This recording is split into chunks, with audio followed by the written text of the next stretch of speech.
Up Flame Sword. What's up, Fire Nation? There you go. Oh yeah. That was a weird stream. I think I fell asleep for what, an hour, I think. I technically fell asleep like, yeah, it was an hour. And I fell asleep for I think for another 4 hours and then now I'm good. Which is kind of funny. But hello? What is happening?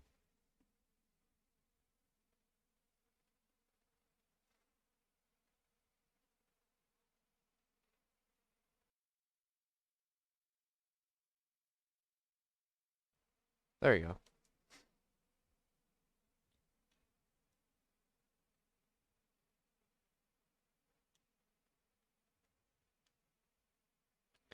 Okay. Got another Discord notification. I guess it's kind of a good thing. To be fair, my body was not used to staying up that late at all. Tried to make a giant transition. It just didn't work.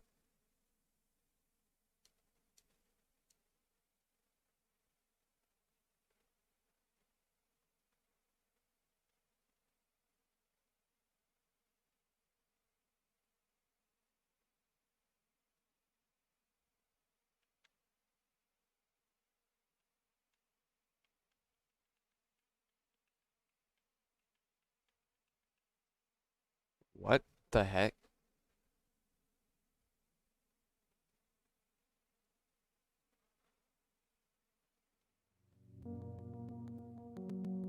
Oh, okay.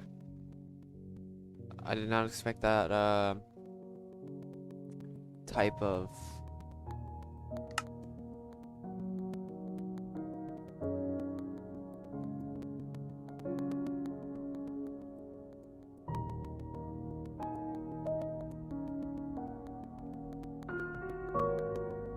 did not know they added candles.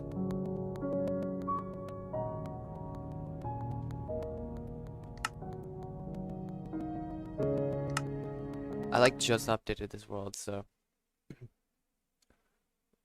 it literally updated while I was taking that nap. You know what's funny? I technically got a full sleep, technically speaking. Not really, but I kinda did. But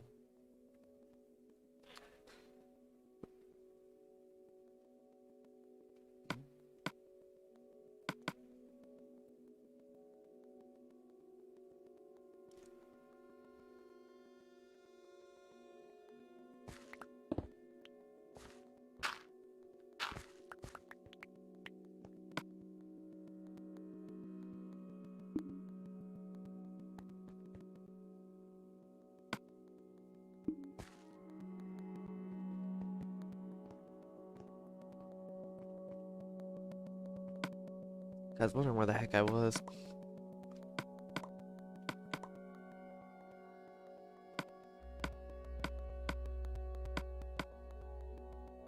Wait a minute, why do I only have...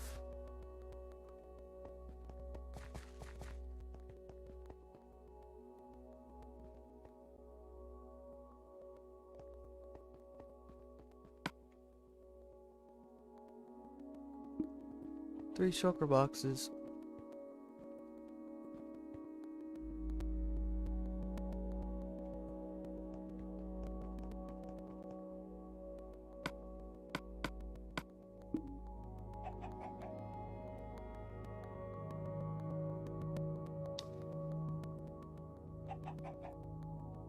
Well, five shulker boxes technically, but I set up to around 8 a.m.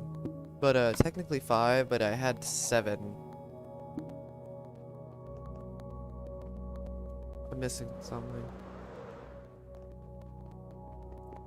I may have to go grab some in the end. Because I have no idea where they could be. I think it was roughly 8 before my body started giving up on me. And my body couldn't take anymore after a while. Because I was trying to switch so quickly.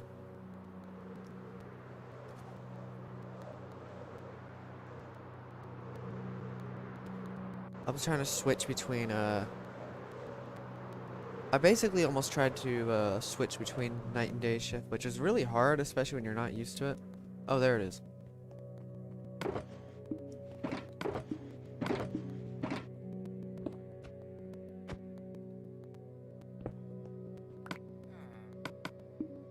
You know what's funny? My stream ended at the perfect time. It ended just at around 12 minutes.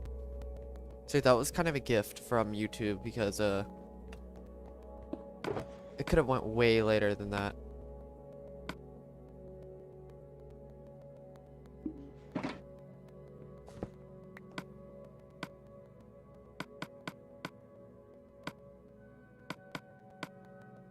Give me a second.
Okay, I'm good.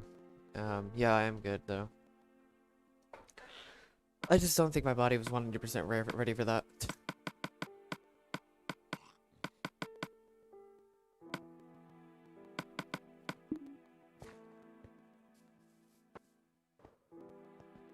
At least not yet, that is.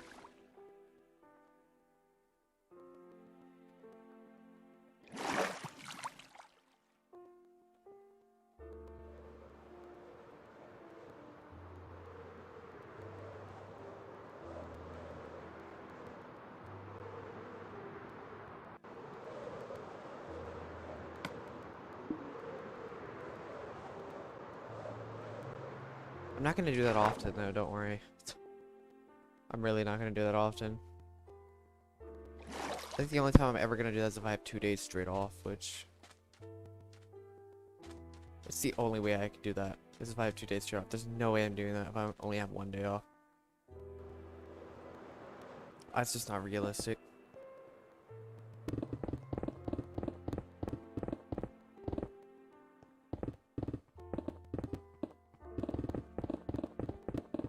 Or is it? Actually, I think it is technically possible.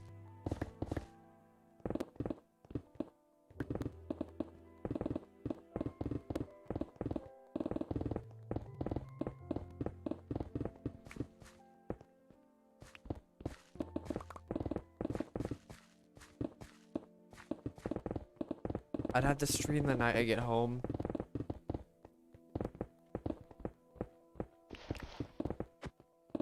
stream the entire night and then stream the entire day and then go to sleep and I'm good.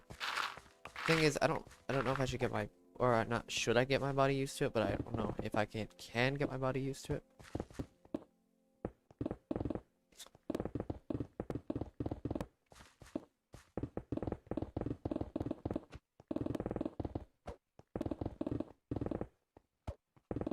What's up, Effie? What's up, Sam?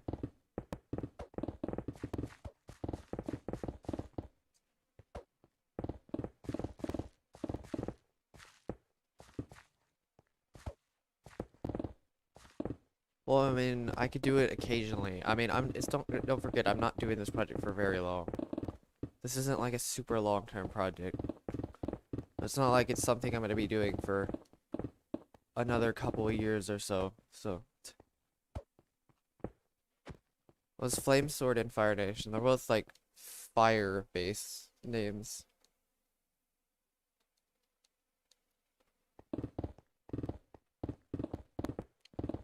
I think they actually both came at the same time.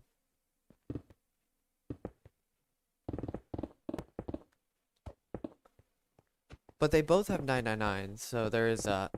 Which, they're fire-based and they both have 999 in their name.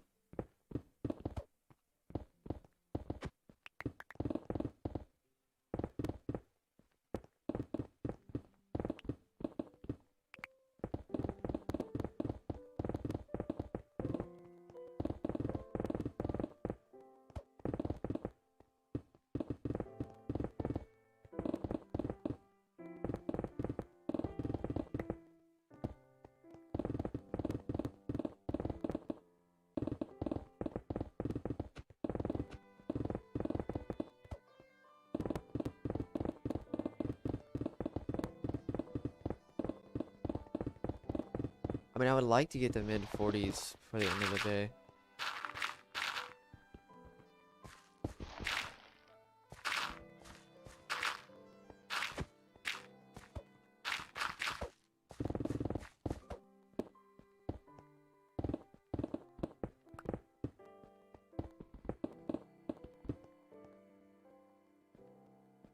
That was kind of weird when I first saw it. I don't remember if I noticed it or not, but I'm not too sure. It's been so long since that live stream.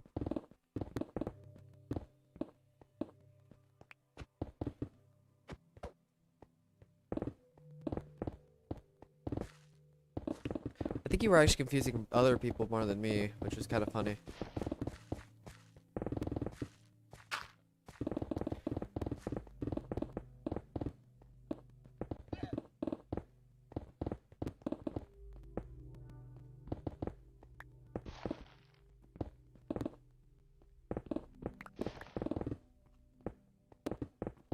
Which was pretty funny seeing the reactions.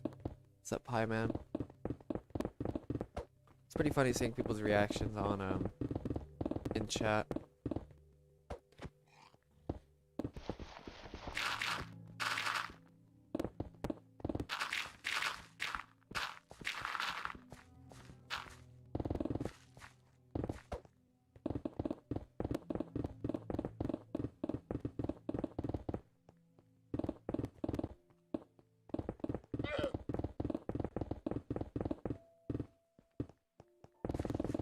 It was still weird how I ended the last stream at the literally perfect time. It's like my body knew. It was like, oh yeah, hey, so you only have like an hour or two before your stream, so might as well wake up and end your stream.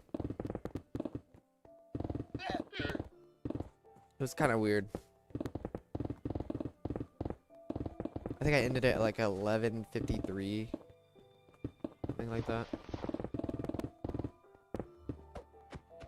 Nice, you're watching the stream at Six Flags. That's actually kind of funny.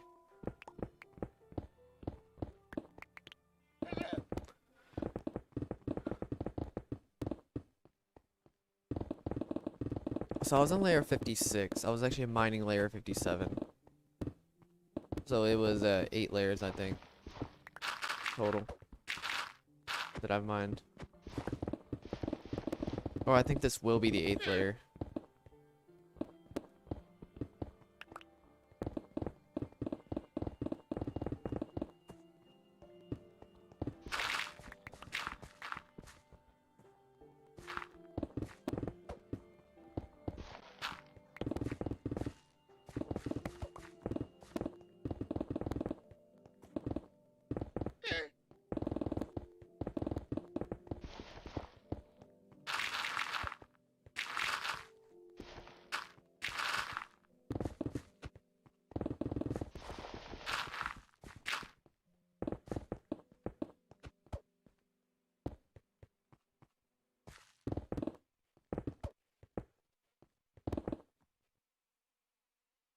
Least favorite block to mine up? Probably obsidian.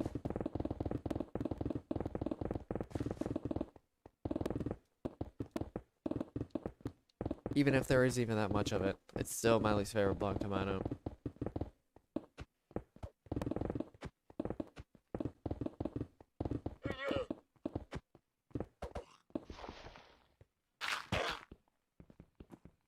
Dude, you haven't 4 hours every weekday? That's pretty insane. It's a lot just for one subject.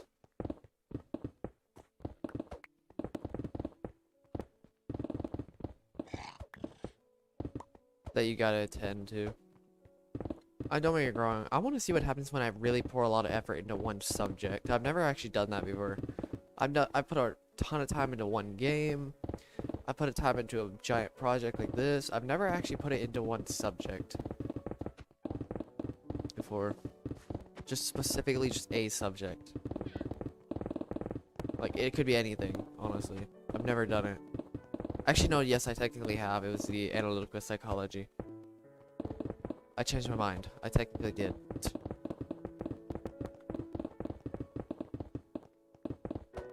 It was kind of on accident, but it did happen.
Least favorite math subject? Probably Algebra 2.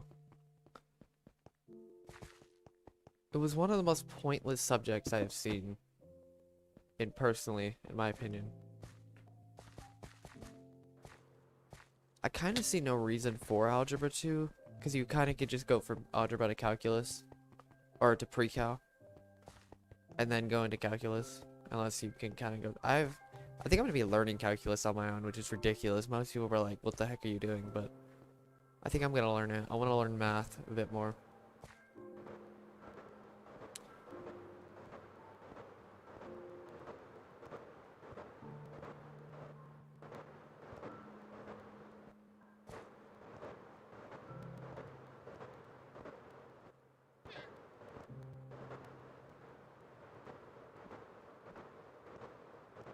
I would say I don't want to learn calculus like doing problems, but it's more like I just want the concepts and maybe, yeah, mainly just the concepts.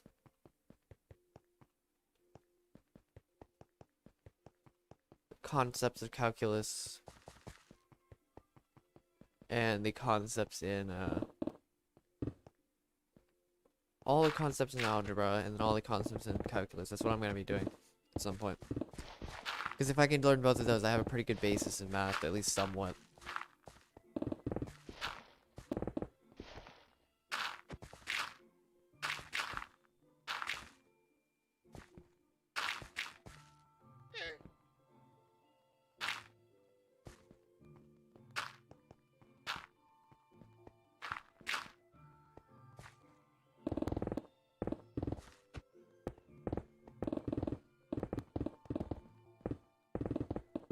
Maybe pre-cal, I have no idea. I don't know. I'm gonna dive a little bit deeper into math. I think it'd be pretty interesting to actually have some good foundation in math. Like, actually learn it, not just, like, go slide by. Like, go through the motions, like in school. Like, legitimately learn math.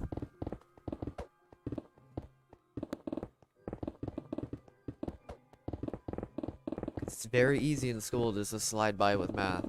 I did it. I mean, Algebra 2 was kind of struggling because it was actually a teacher that actually cared that much about performance in math, which, yeah. But I mean, still. To be fair, I didn't really know how to learn, so I mean, at least now I do, so there's that.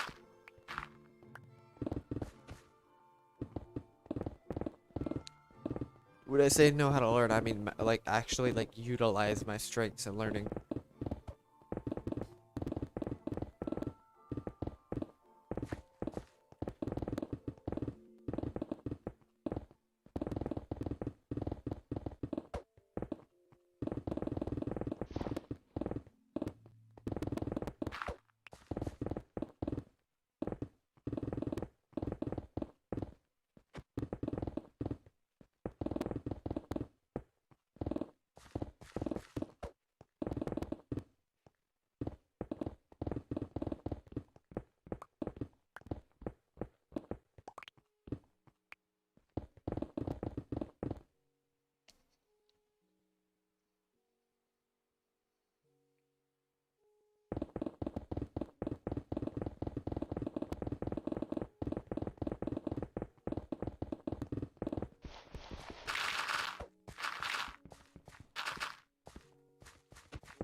Well, I mean, I'm just gonna mention those learning styles are kind of a myth. So if you've ever believed those learning styles, they really just don't exist. So with the hearing thing, you're just not listening. Let me just say this, you learn the same with listening than you do with reading. I'm just saying. It doesn't matter really who you are. Unless obviously you're like deaf, but I mean, besides that, if you don't have any form of some kind of what is it, disability? I guess it is kind of, because it is an ability and you're not having it, so I guess it is technically considered a disability. So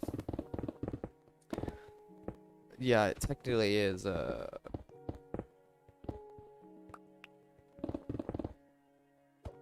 I mean, I've figured out a way to process information while somebody's talking. It's kind of hard though. I figured out how to do it though. I can do it. I think now I could probably not even take notes in school and it'd be fine. It takes quite a bit of mental energy for me, but I could totally do it. Actually, I won't say quite a bit. It just takes a lot of focus, which obviously I already have, so.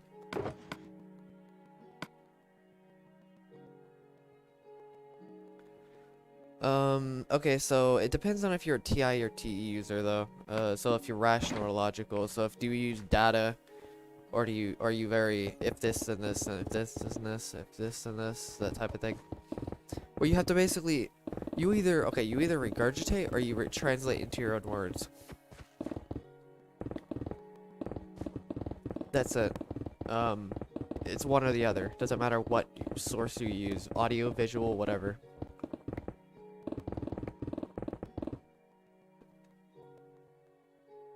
Okay, if you translate into your own words, you basically have to... If somebody gives you a definition of something, you basically have to say, this is this. Okay, so this does this. This is this. This has this. This has... This contains this. You just gotta say whatever it is and what it does or why or whatever. You just bring it back. It's all about bringing it back. You literally just have to bring it back.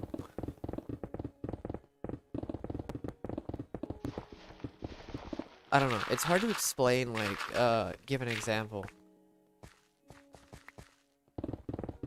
It's hard to give an example, but it's like if somebody gave you what this is. It's like, okay, this does this.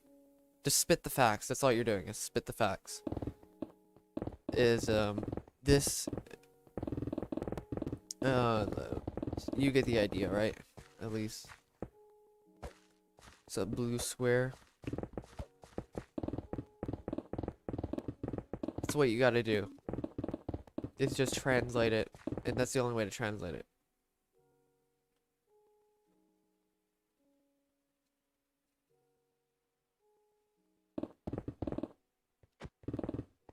Don't listen to the words themselves. Just nitpick. You're basically just nitpicking somebody's... kind of nitpicking somebody's brain. It's more like... if somebody gives you a bunch of data, you're basically just questioning the data. In a way, it's like, what is this? Okay, this is this. If they tell you what it is, that you could just say, okay, this is whatever, in your own words. It's actually pretty simple. It's just doing it in execution is actually pretty hard, especially if you do forget something. Or if you don't, here's the thing though, the problem is if you don't listen quick enough, or you don't logically put in whatever it is quick enough or whatever, I don't know. If you don't have that foundation of whatever you're doing, you will just forget it all, because it's like it's like a tree. It's like a mind map almost. You're basically building a mind map in your head. Alright, see a flame sword?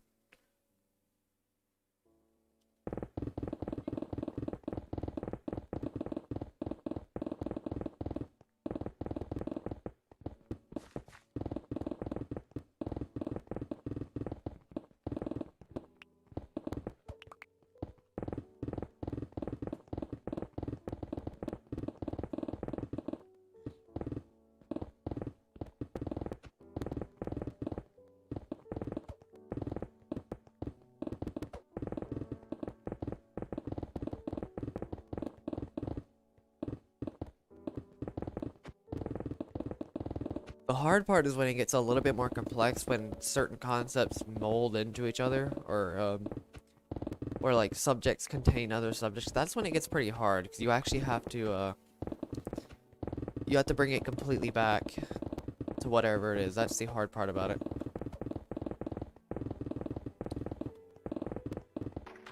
Just, here's the thing. This is probably how you could do it. Translate it and then take notes. It sounds a bit weird, but translate it in your head and then take the notes over it. Because think about it, school is very slow if you consider in terms of how fast they actually go through subjects. School is pretty slow, so you could translate it and still write it down. The problem was I was just writing it down. I wasn't actually translating it, so I basically learned almost nothing.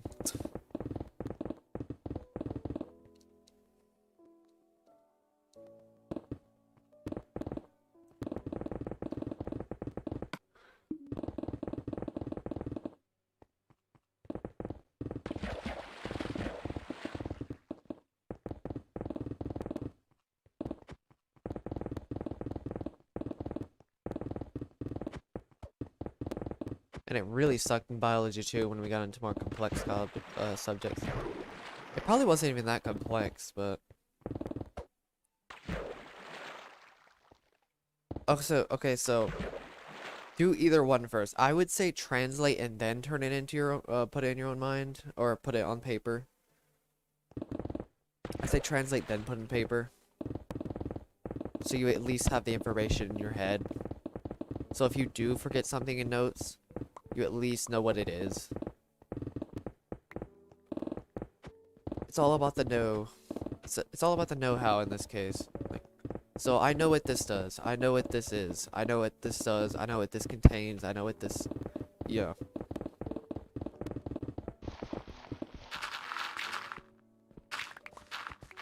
It's all about the know-how.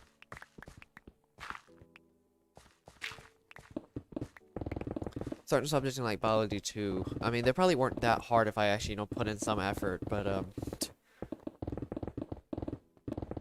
I could have done way better in school if I actually utilized my strengths.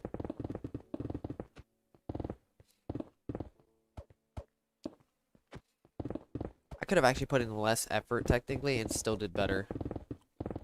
I'd have to be putting in the right effort though, in this case. Like, there was a lot of times I would listen, but I wouldn't actually, like, process it, if that makes sense. Just don't listen to every single word intently. Just, you're summarizing it basically just in your head. Do not listen to every single word. That's probably the biggest thing you need to learn, is do not listen to every single word they say. You're literally filtering it. So if you try to listen to every single word, you're not going to be able to filter it. It's like you're processing every single word instead of processing people's sentences or statements. If that makes sense. I've done that so many times. I think that's how I didn't do so. Oh, I did okay at school, but I could have done better if I actually didn't just intently listen to every single word.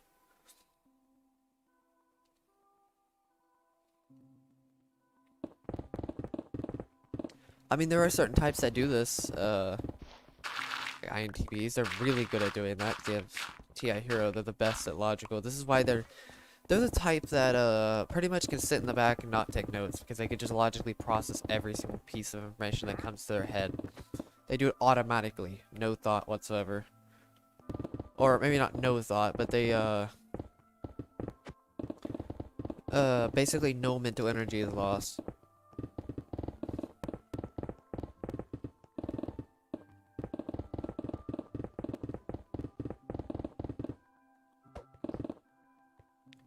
Pretty much, yes. You look for keywords and translate into your own head. That's all you're doing, really. Yeah, you're basically just looking for keywords. Think about how much filler the English language has. Or any language, honestly.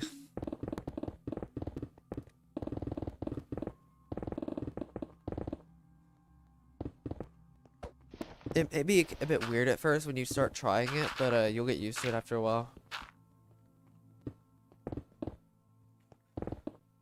Because the thing is, I've done this before where... Okay, I've done basically everything wrong in terms of learning. I mean, one of my biggest mistakes I did recently was the fact that I didn't actually translate it. I just took pieces of the words. And then, tried to memorize it that way. That's memorization. If you want to memorize something, that's how you do it. But if you want to understand something, you gotta put it into your own words. And that's technically the fastest way to learn. It's just it's a bit harder. It takes a lot more effort. I mean, why do you think they want you to take notes? It's so later on you can understand it later. That's kind of the point of the notes. But if you can do it while you're learning it, it's hard to do. Because it takes either a lot of concentration or a lot of focus, whatever the heck you use. Which in your case, you probably use focus. Alright, you use concentration.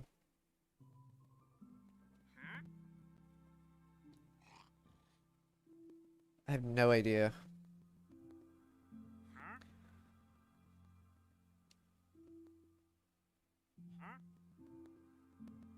So yeah, just don't listen to every single word. That's really all. It's like the biggest takeaway. The biggest takeaway is don't listen to every single word and just translate it. That's the biggest. Those are the two biggest takeaways from this.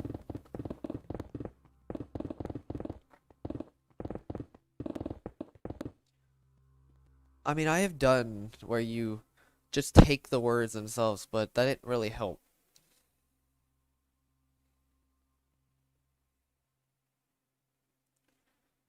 that still isn't good enough to learn it, to understand it. Maybe temporarily learn it.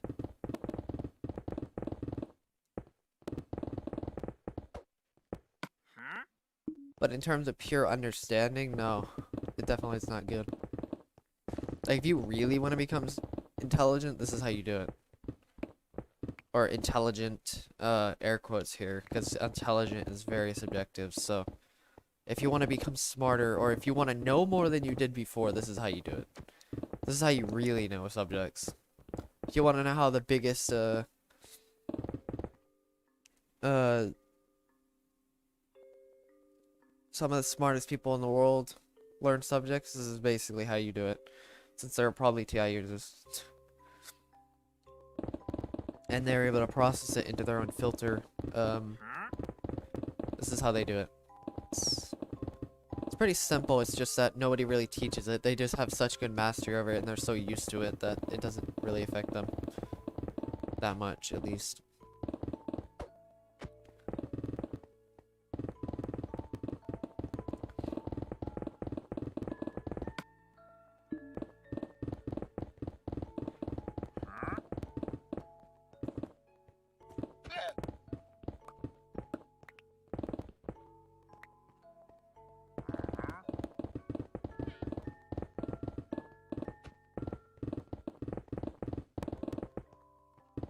Problem is most people in the world are either regurgitated or they yeah, they're either regurgitated because they're T users and they just have the data in their head instead of actually processing it in their own words, or they're TI child and TI inferior, which meaning they don't have the logical capability, or at least they don't have the thing is about a lot of people in school, I'd say majority of people have the problem of not understanding learning in this case. Like, people think learning styles actually exist. They don't technically exist. Like, the visual learner thing, it's not what you may think.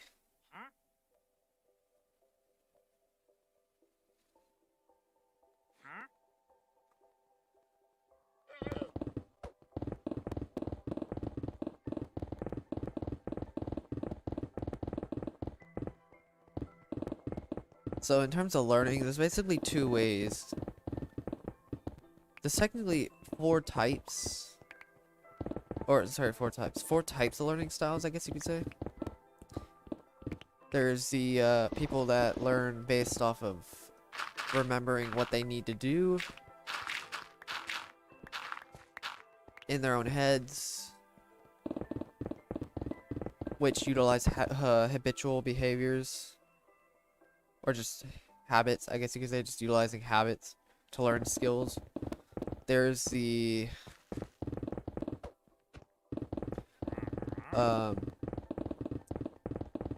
extroverted sensing users, which are basically just, they mirror people in terms of skills.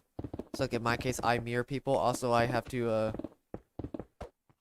I can associate specific objects, specific names, or associate specific objects when I see them. It's a very visual thing, because it's like a physical totem. Like, if I look at an object, for example, and I see it and I know what it is, it's like, oh yeah, this object is this.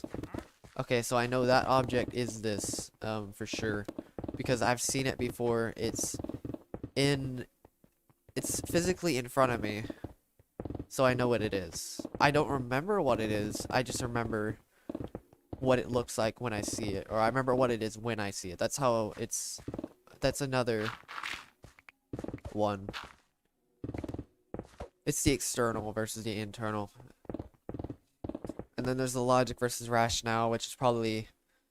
something that people need to really understand, is the fact that people are better at... This is the reason why people are book smart and street smart. Street smart is... or book smart, and I guess you could say, I don't really know. I guess you could say street smart. That's kind of subjective though, but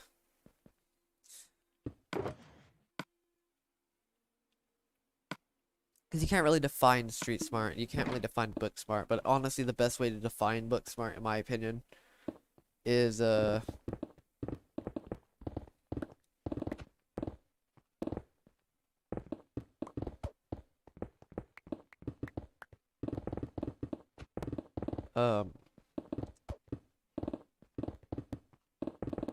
yeah, the best way to define book smart is TE users. Their rationale, they just collect data.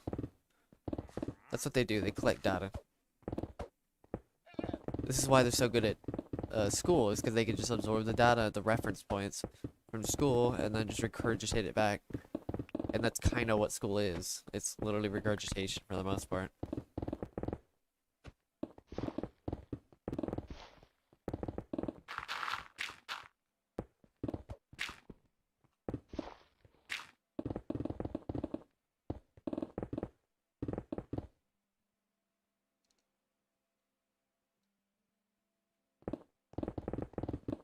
So some types are literally built for school.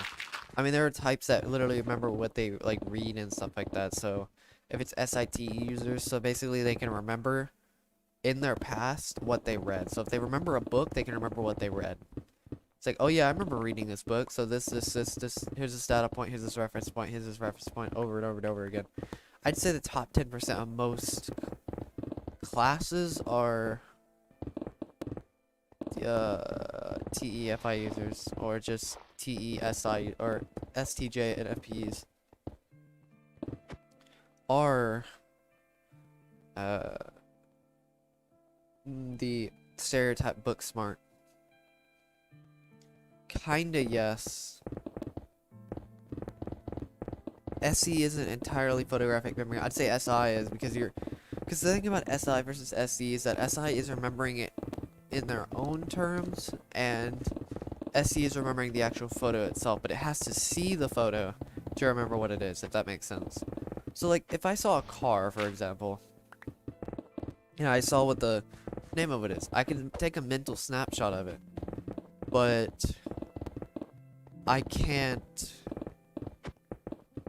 don't actually remember it myself, if that makes sense. Like, I can't describe it. I can't describe it unless I actually see what the image actually is.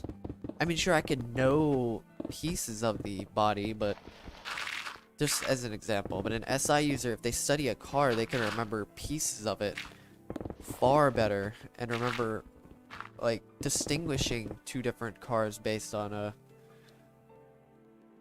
what they remember themselves. I mean, you can use TI. I can use TI logic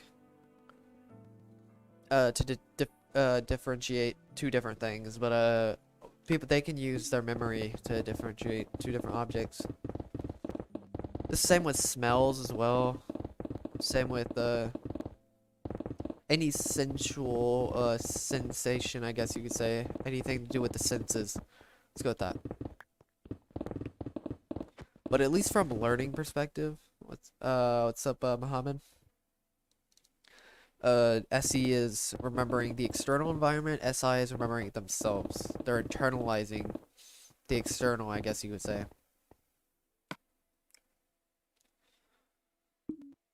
It's the same with TI versus TE. TI is internalizing information, like data points, into facts, I guess you could say. And TE user is using the external.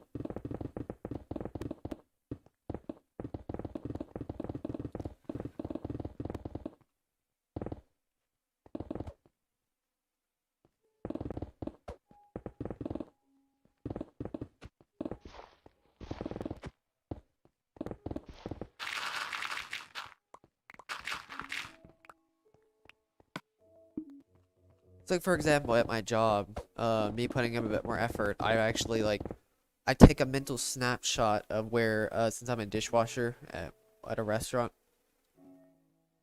I had to figure out where everything goes to put up dishes. And the way I learned it was by taking a mental snapshot of where, with this object, I look at the object, look where it is, and I take that snapshot, basically. It's like, I know this goes here, I know this goes in the back, I know this. It's like so now when I look at the object, I know exactly where it is as soon as I see the object. I don't have to actually remember specifically where it is myself. I use the object as a totem to remember.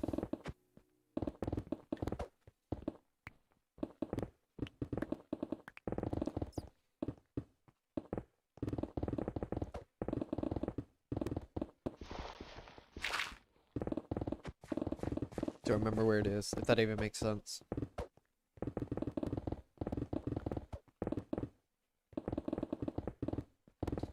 I mean, why do you think why do you think most tradesmen are TISC users? It's because they can use the external environment, which are tools, to which are stored skills, I guess you could say, within each of the tools that they have. So they use the stored skills within each of the tools to do jobs. I mean, some people don't use that. Some people use their SI, but I'd say for the most part, most like tradesmen, I guess you could say, use that.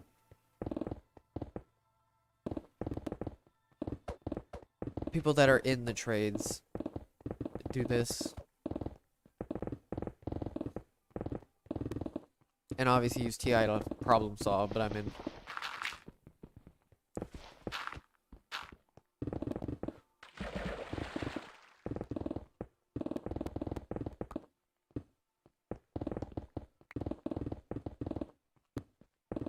the problem with SE though is with that external memory is that if you don't actually like use whatever the skill is, you just don't have it because it's external. It's attached to that actual object. So if you don't have that object, you can't use it. I mean, this is why some types love their tools so much, is because it's their tools. It's their memories, I guess you could say, stored up within those tools.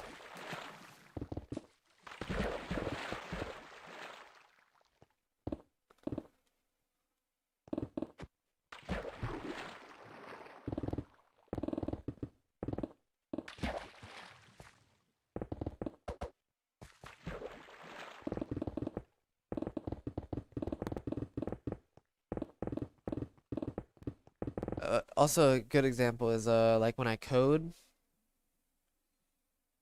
I can remember what my code is once I see the code. It's like, oh yeah, I remember this now because I can see it.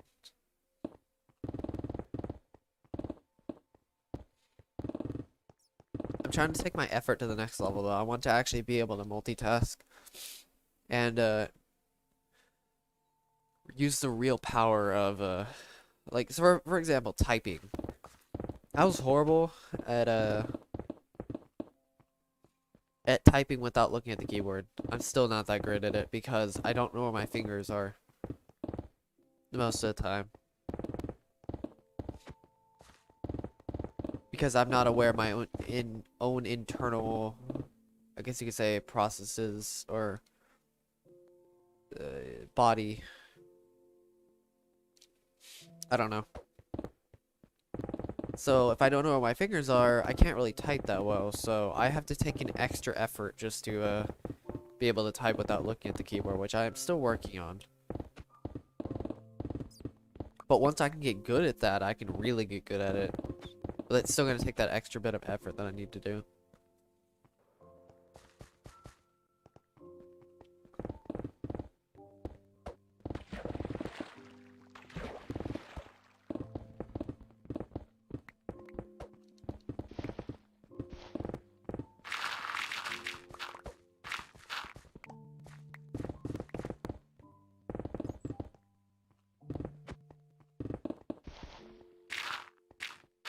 So yeah, that's pretty much how learning styles work. Has nothing to do with being a visual or auditory learner. It's literally just, it could be just more of a preference, like what you prefer in general. It's like, which one do you want to learn by? I mean, sure, there are certain subjects like programming where you gotta have some visual cue because programming is pretty visual with syntax and stuff like that. So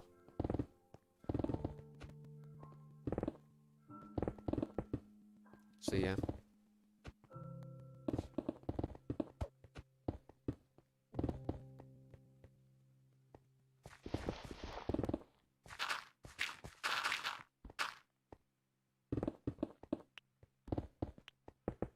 Like for example, I look at what other people are doing with code, and I just look at what they're yeah, I just look at what they're doing. I look at the flow of the code really. I look at like, okay, so how are they doing this? How does this object correlate to this? How does the data flow? I guess you could say that's the best way I do it. I've been learning. How does this go to this? How does this flow to this? How does this stuff like that? And I just kind of mirror whatever they're doing. So it's like, oh yeah, they created this object, so or this is what this object looks like, or an object in general.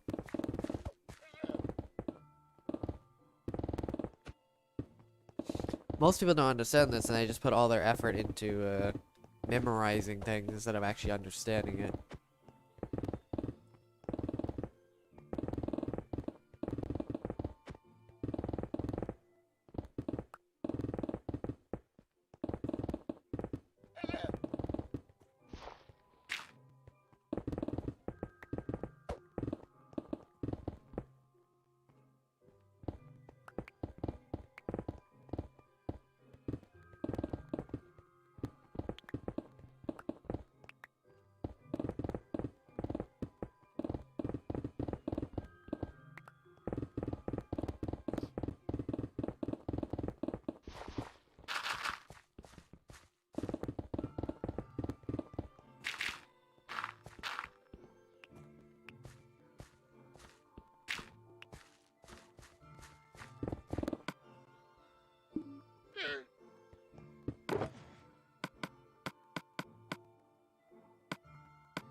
I'm not too sure if it's the best I'll do it with school, because school does, there are so many subjects to learn, but at the same time, um,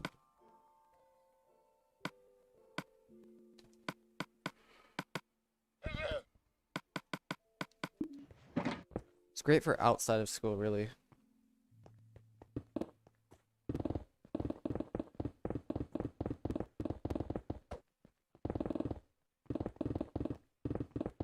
Now for study techniques, I'm not really too sure. It really just comes down to those two things, though. It's literally just... Let's have jam storm.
Up your car.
Ooh, that was pretty lucky.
John.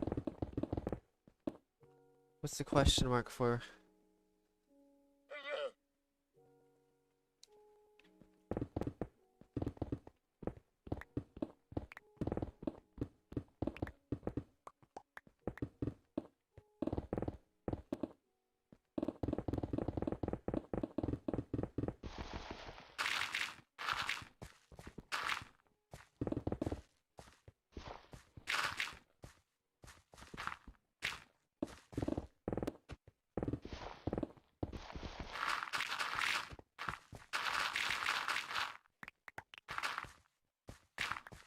What are you questioning? Just out of curiosity.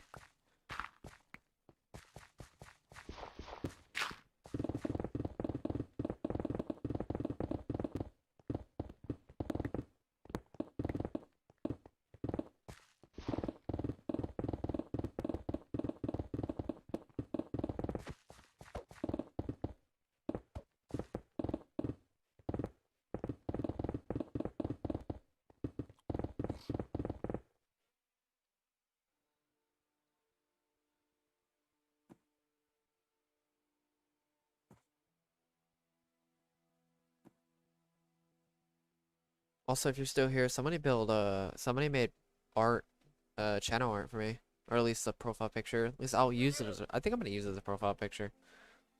I'm thinking of a banner idea he could do. If he wants to do it, that is.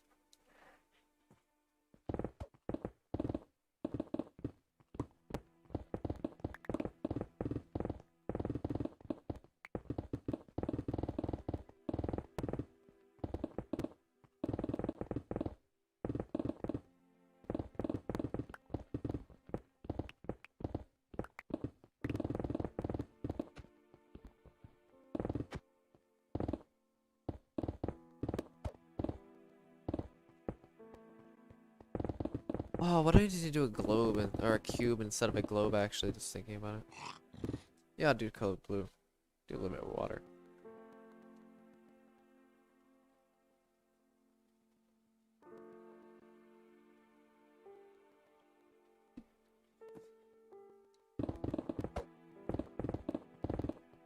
Why doesn't he use a cube instead of a globe or a sphere or whatever?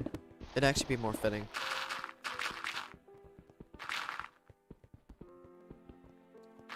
Especially since this is a Minecraft project, so or Minecraft channel.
I have a couple ideas actually.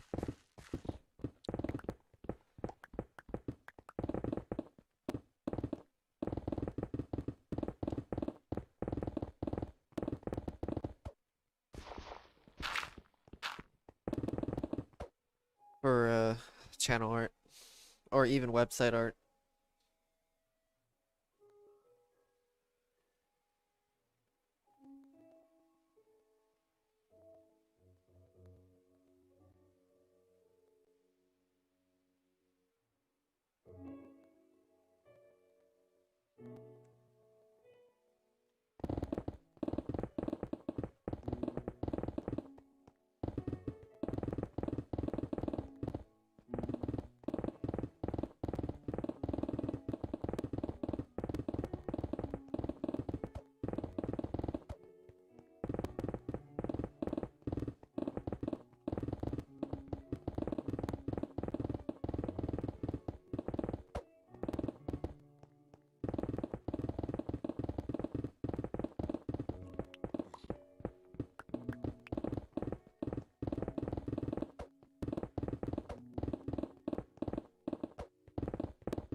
Hard to believe I'm almost into the mid 40s.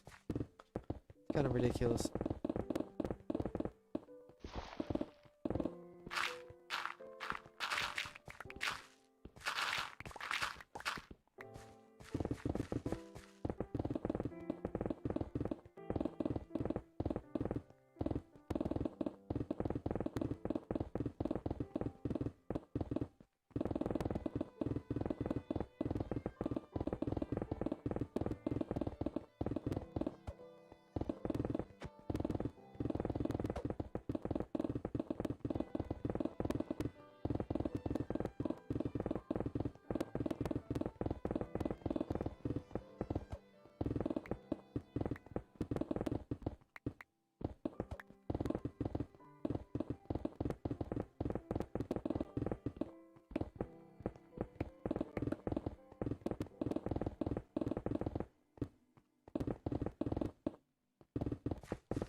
So Raffy.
why not?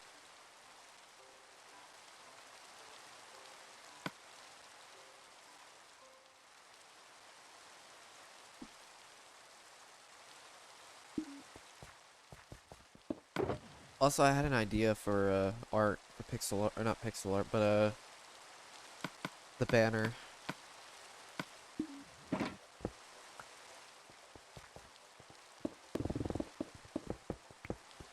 What about similar to the profile picture that the guy made?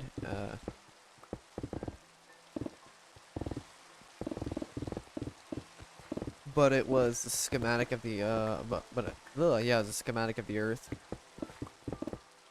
instead of the or it was not schematic of the Earth. It was just like, yeah, it's kind of like a blueprint of the Earth instead of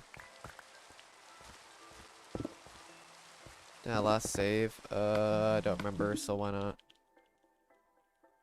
I really need to put some kind of I really need to remember to save when I complete my pickaxe. I just keep forgetting. It's so hard to remember, seriously. On my own.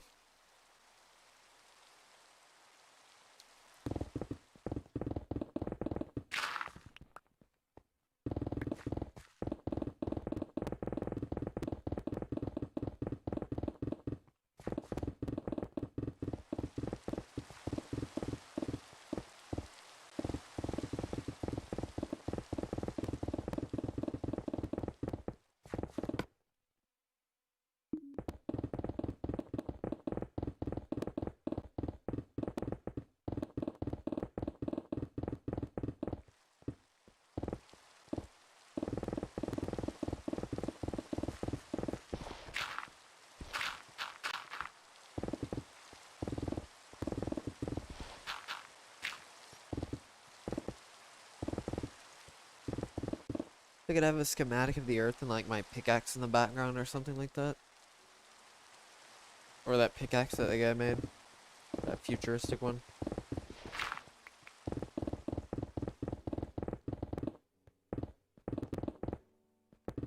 Like on the hanging on the wall or something like that. Or on the back. I don't know. I think it'd be pretty cool.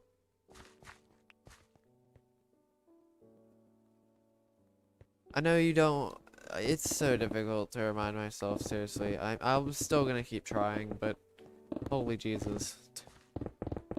It's hard to put effort into something when something is like 15 minutes apart. I basically have to think about it for 15 minutes, which is kind of hard.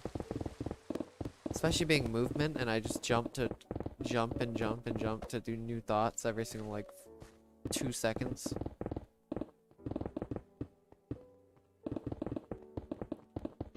It's pretty difficult.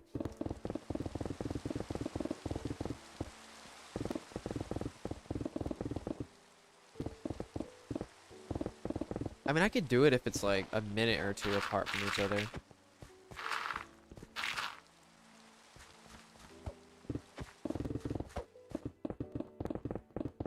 Maybe I should just stop talking and start doing it, but...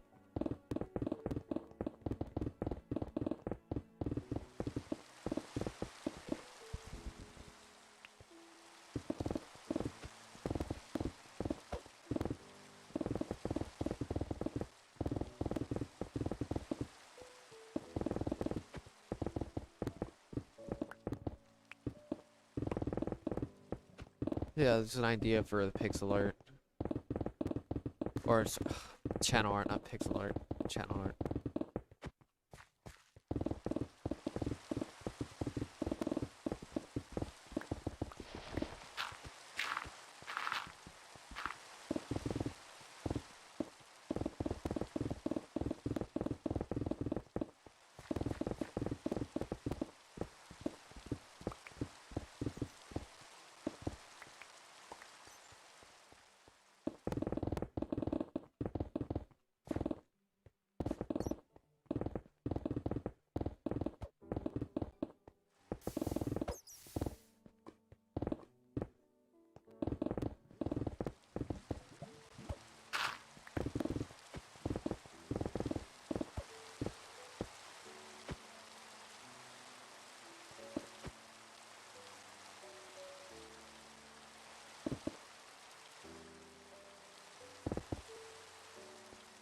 Yeah, eventually I'll get it, but at least for now it's gonna. I've done it a couple times. It just it hasn't stuck in my brain yet. That makes sense. Like it really just hasn't.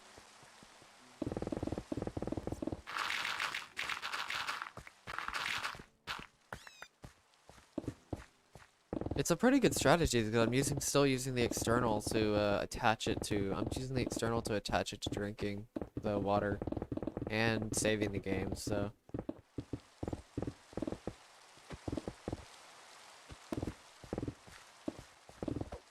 it's a good strategy. It's just hard to execute because it takes like 10-15 minutes just to get through one pickaxe.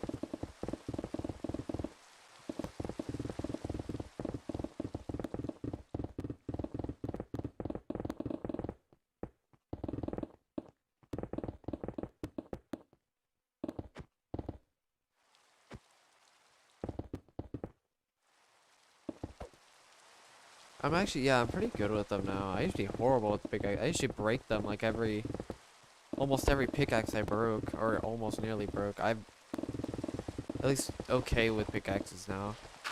The problem with the pickaxe thing is there's no external feedback to give for when the pickaxe is low. That's the problem with the pickaxe one. I have to check it out occasionally, which is kind of hard for me to do.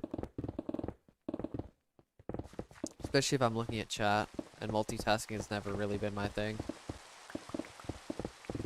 Which multitasking just takes so much effort for me. I literally have to put... It not only takes a lot of effort, but it also takes a lot of practice for me to get good at. Because there's one thing of doing the skill. There's one thing of doing a skill with another skill. That's pretty hard for me to do. Because I'm so focused on one of the skills instead of doing both. I basically need like full confidence in one of them, or in all of the skills to multitask.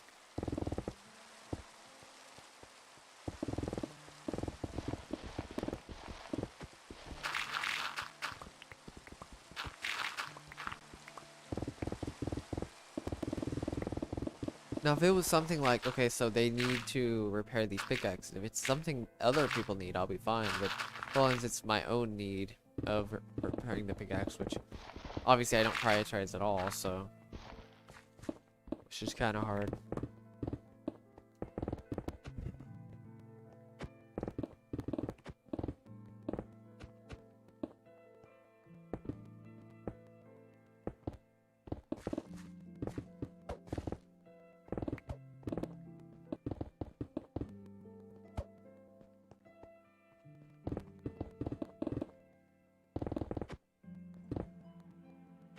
Like the pickaxe thing's pretty hard because you're so sidetracked on everything else before getting to even look at the pickaxe.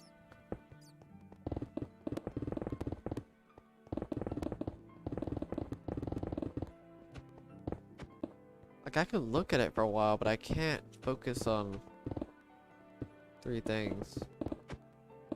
I have to focus on my pickaxe, my inventory, and and people wonder why I don't collect all the blocks. Imagine having to deal with inventory every like 5 minutes while dealing with my pickaxes.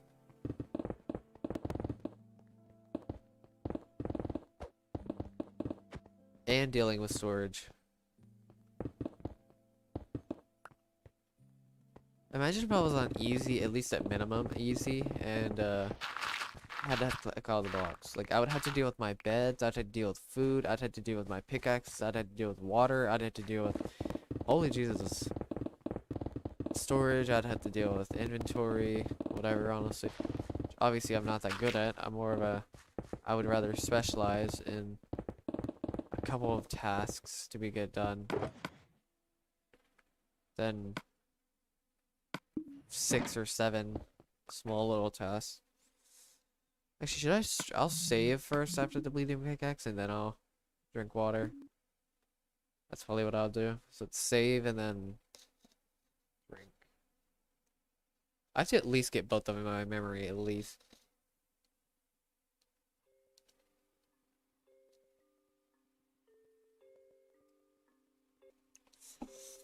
I mean, you can do it. You can do both codes. It's just, I'm telling you, it just takes a lot of effort for us to do this, because we don't develop our own muscle memory. Usually it's based on the external. So if we have to develop our own muscle memory, it takes a lot of effort. But it's totally worth it though.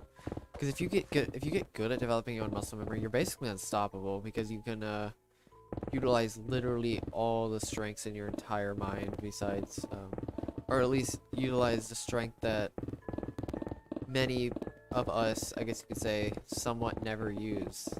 So if you can get good at using muscle memory, like I'm trying to do with typing, for example. It's a good example for me. I can get really good at it, but I have to put extra effort, like tons more effort than I probably should be, if that makes sense.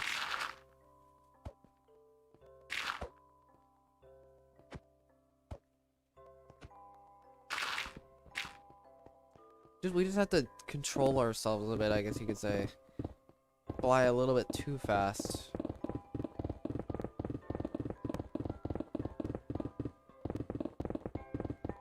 Sometimes. Instead of actually putting that extra effort in to think about what the heck we're even doing in the first place. It's like, no, we're just gonna ignore it. Because we need to get this thing done instead of actually putting in the time and effort to actually get better at whatever it is.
Up IWSYC.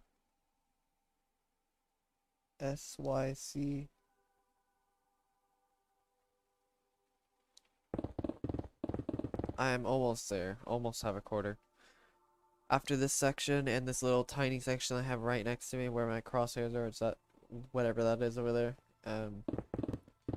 Then I'll be at 75%.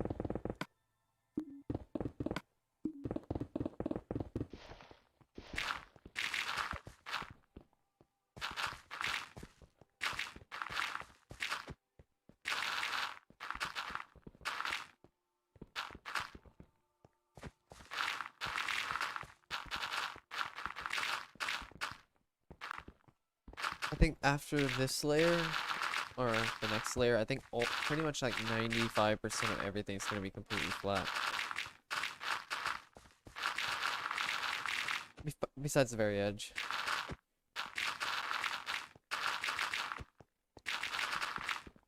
I mean, the layers at the Y level on my map. I'm on 47.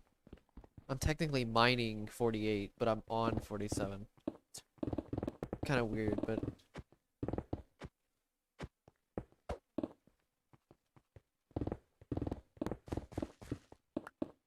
Okay, give me a second. I need to go do something.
Okay, I'm back. Holy Jesus, that was a lot of stuff that happened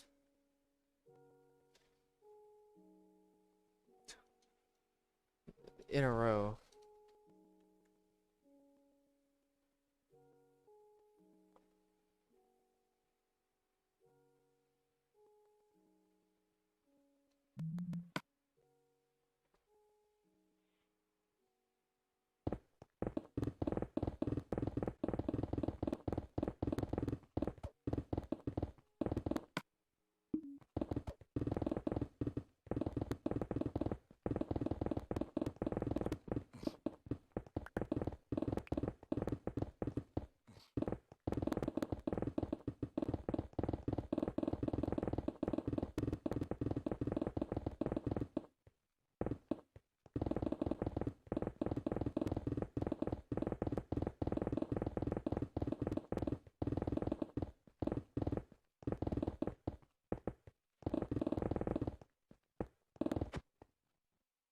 Use more water. I might need to get more water in a minute too.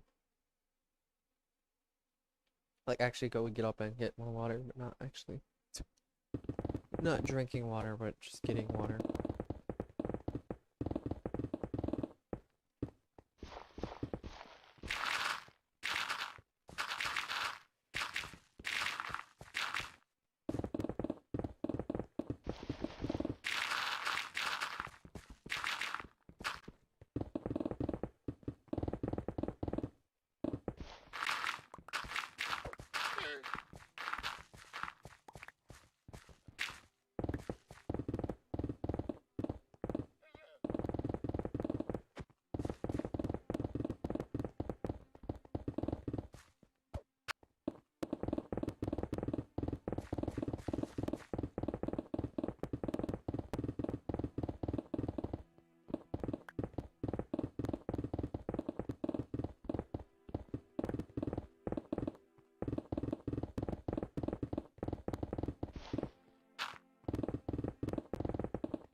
Parkinson.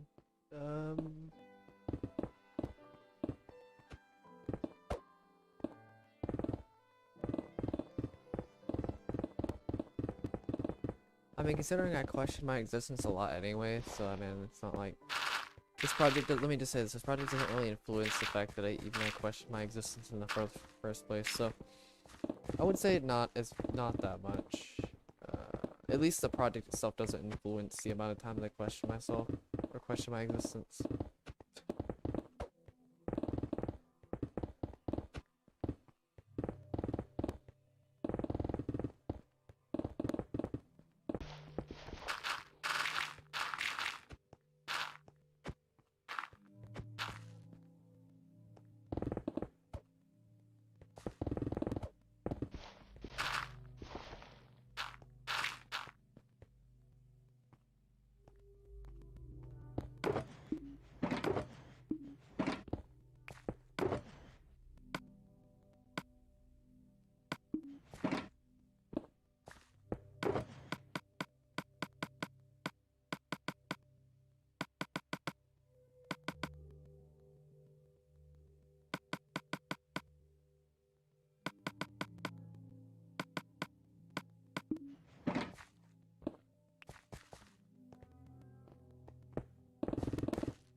Yes.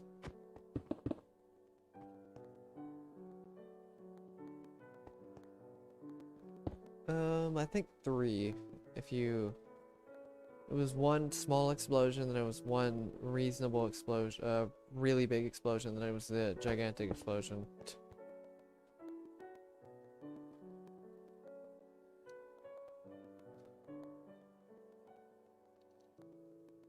One took me from 48 subscribers to 300 and something. 348 to I think 8K, and then I went from 8K to 9K, which I guess you can go just from 348 to 9K, whatever. And then from 9K to 27K, that was ridiculous. Or whatever it was. In like a weekend. I don't remember specifically. I think it was 3 total. I'd say 3 major boosts, and then it was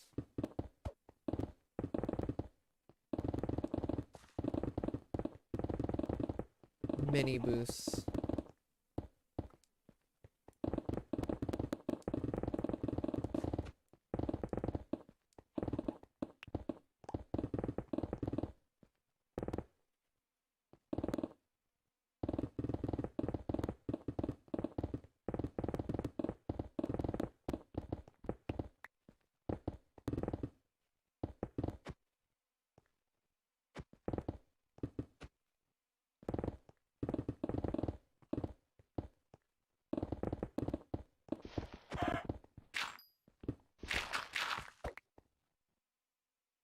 Okay, a chicken spawned. Just comprehended that for a second. Just thought about that.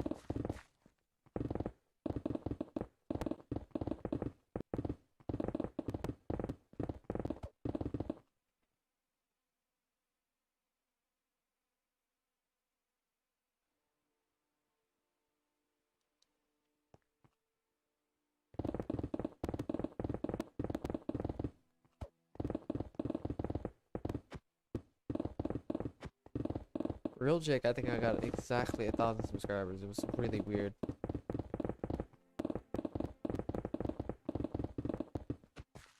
I went to sleep, I had 8,430 subscribers. Woke up, had 9,430 subscribers. What's up, yeah, flows. Or just F1, I don't know. I'm guessing that 1 is an L, but I've been streaming for a couple, like 2 hours.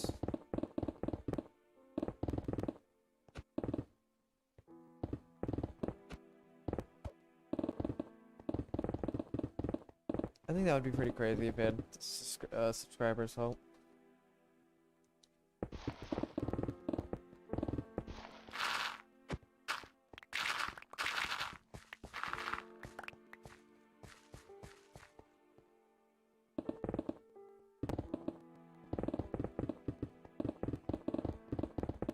Problem is these worlds are pretty limited when it comes to the amount of people that can help though, so that's the big problem with it.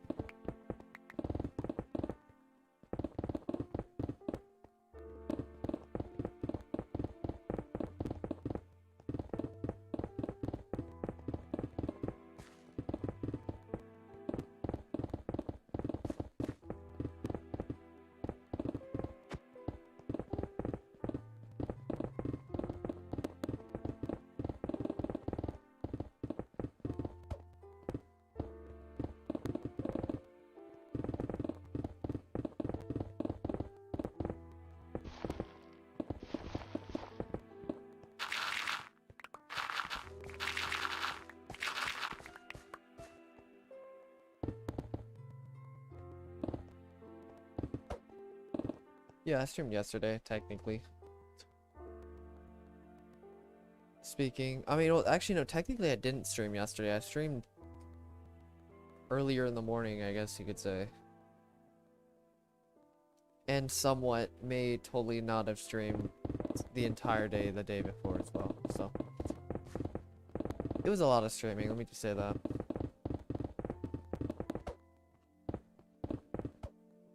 I actually thought about, what about in the future, the richest server in Minecraft is this project. That's kind of something that popped in my head. Creating the richest server in Minecraft.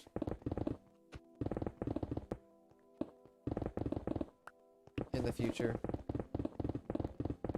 with subscribers, obviously, or with like people. Like hit a goal of like 1 million diamonds or something like that.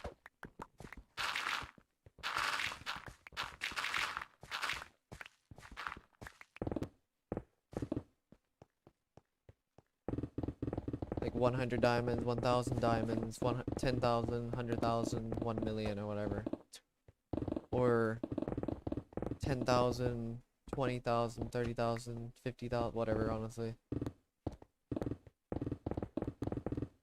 I don't know, I think that would be pretty interesting to see how many diamonds you could realistically get.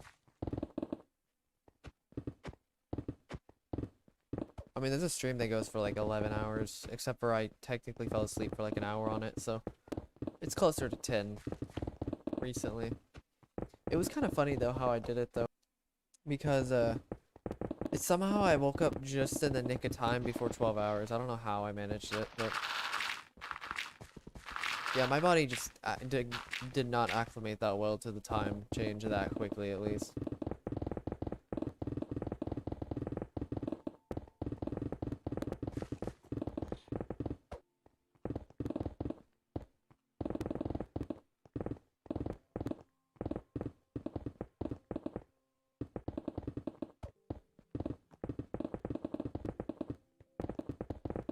So yeah,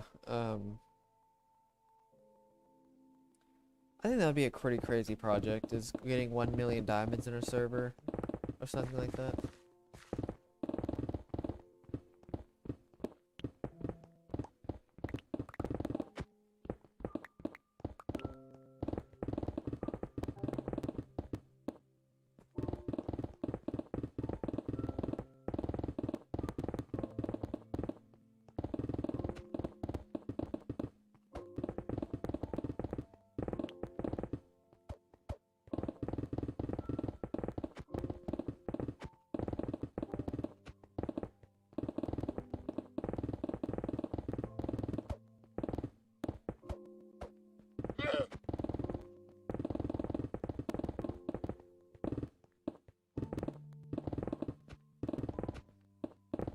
Over 30 double chests of diamond blocks if you got 1 million diamonds.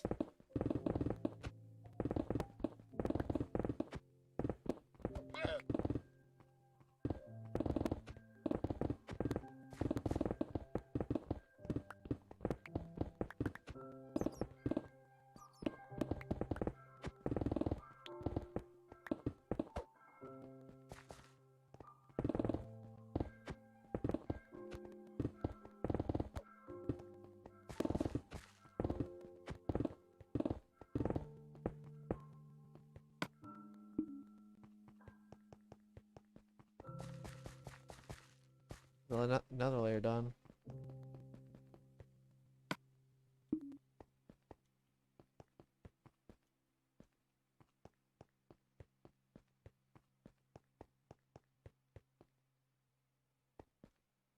Just one more layer. Two. Two more layers until I get to ocean floor. 30, yes. 30 double chests.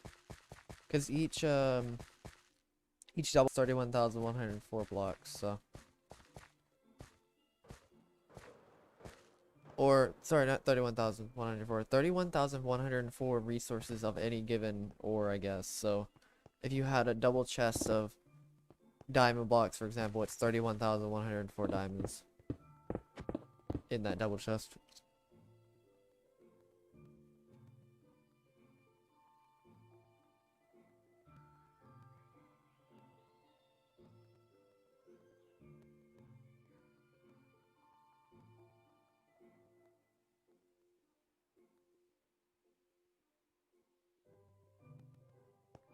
So I don't know if that sounds like a good idea or not, getting 1 million diamonds in a server, or at least getting the richest server in Minecraft. Blow everybody's socks off with diamonds, or just in general. Ultimate flex world, really, I guess you could say.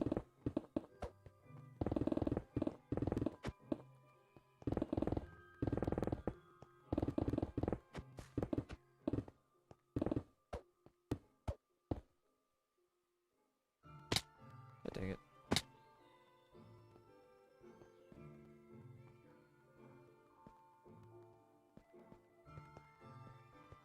It's like something about collecting the resources.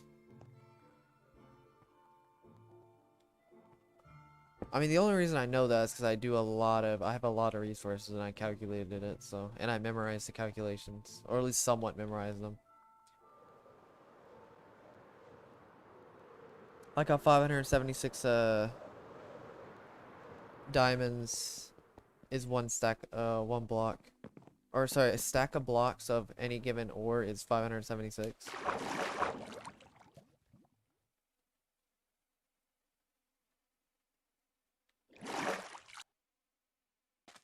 Well, no, I just know I don't know the multiples of 64. I just know what the calculation is. Because I've done it so many times.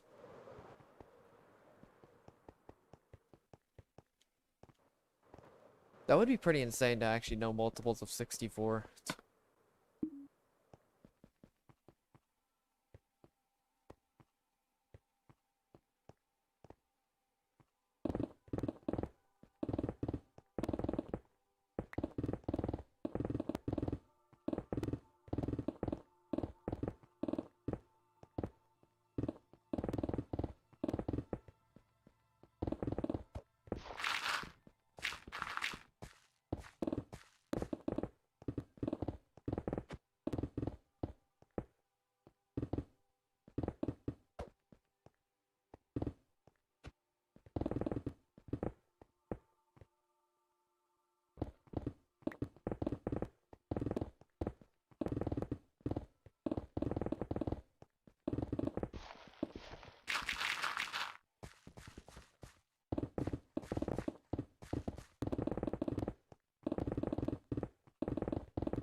$200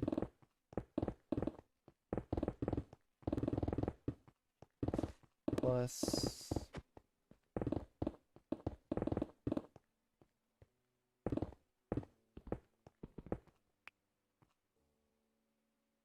3,200.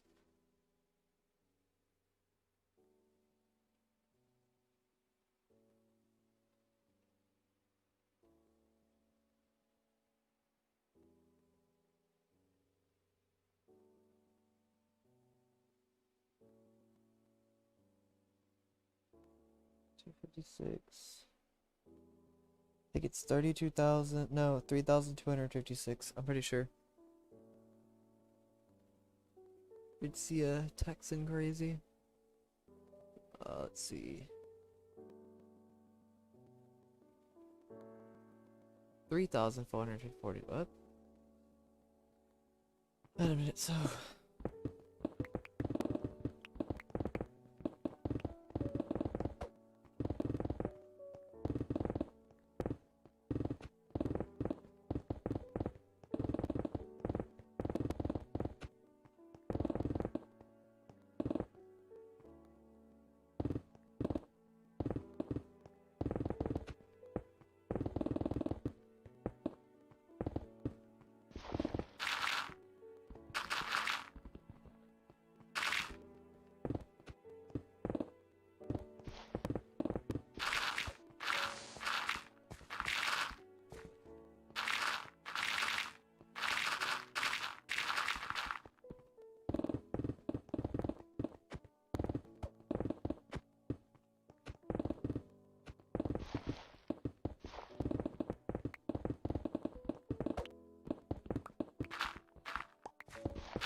2,200 plus.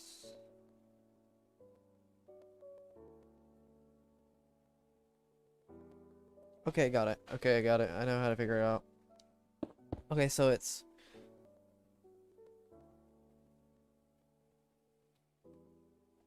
it's 64. So a double chest of items is 3,456. Actually a good way to calculate that. You literally just take 64 times that by 10 because it's a good multiple, so it's 640. And this 54, since it's 54 slots, it's 640 times 5 because it's 50 slots, rounded up, so it's 3,200, and then it's and then 4 times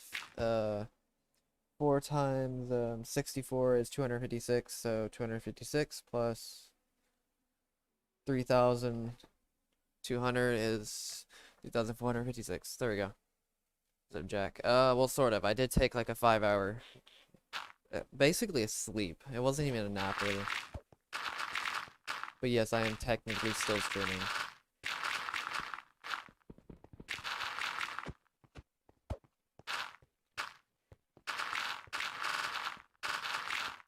Which is alright though, I don't really mind losing 5 hours, because honestly it's actually it's not that bad. My body didn't really acclimate to the time change anyway, so it's alright. I may do that more often, honestly. At least when I'm off, if I have 2 days off in a row.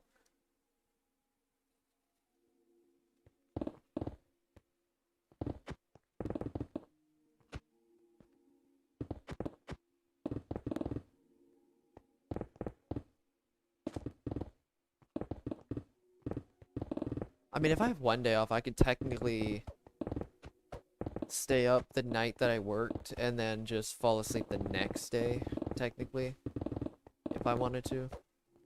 So like home, stream the entire night, and then sleep the next day. Depending on if I have to do anything, obviously, but...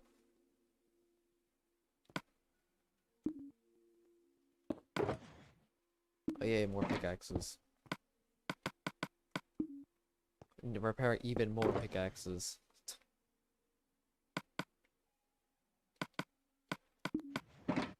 This is like a streaming marathon, I guess you could say, more than anything.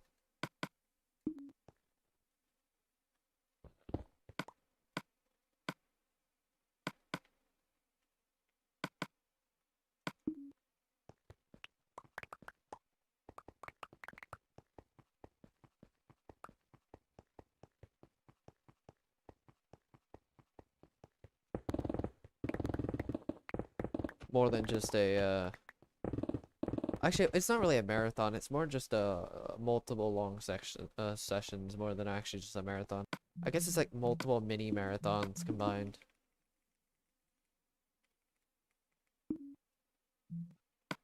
So a marathon would be all in one take. But I don't do all this in one take because my body is not ready for that, seriously. I could probably do it with enough conditioning, but I mean, there's no point job, so...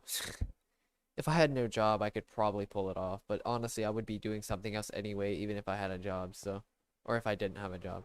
I mean, that's what I was doing. I was spending 1 day programming, 1 day 1 day project, 1 day programming, 1 day project.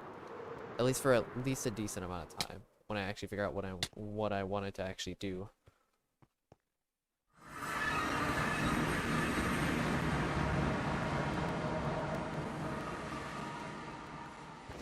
And I'll be streaming tomorrow as well for another 5 to 6 hours or something like that.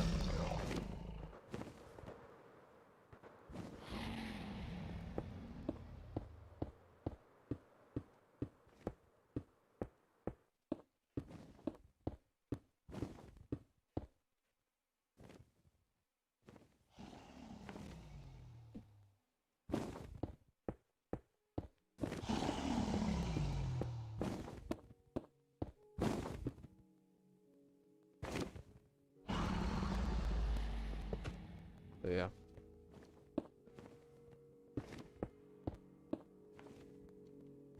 I still think I could hit over, how many hours have I been streaming? So 2 hours. I'm just gonna round up real fast. 3 hours. Plus I stream for roughly 10 hours, so 13 hours, 25 hours. Wait, no. Did I seriously do that? No, I streamed for... I don't know.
About to say, you better not leave.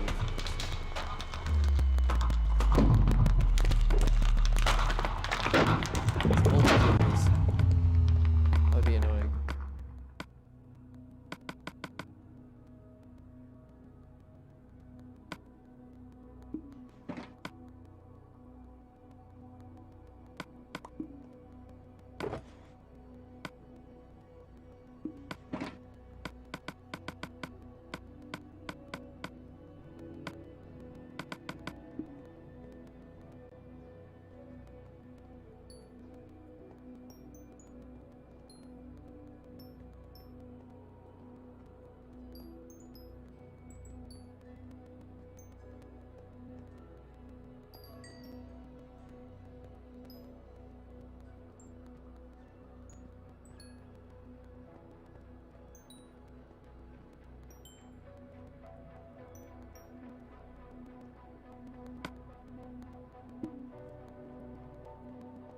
Another pickaxe I have to repair?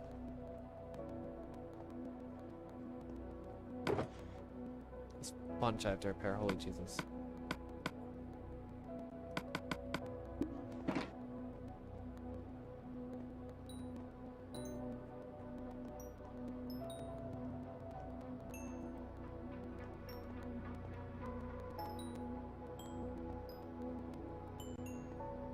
Please.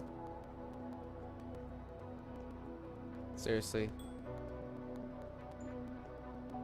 Half a half a pickaxe off.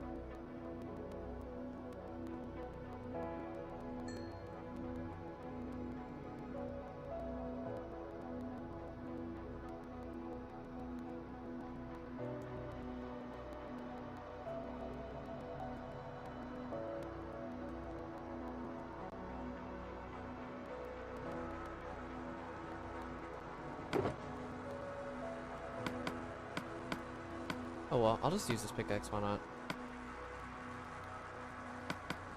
It's not that big of a deal, it's half a pickaxe, I mean. I know it's a decent amount of blocks, but it's only a couple thousand.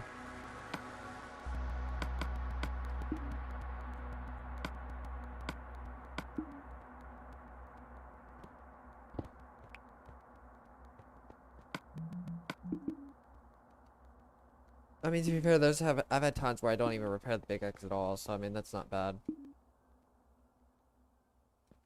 Okay, that's way less laggy than...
Yeah, I don't think I'm gonna get to 30s.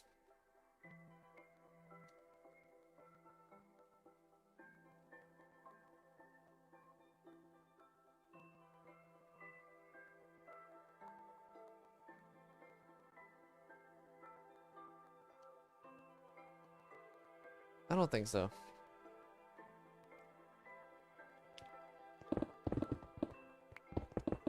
Really don't think it's that feasible.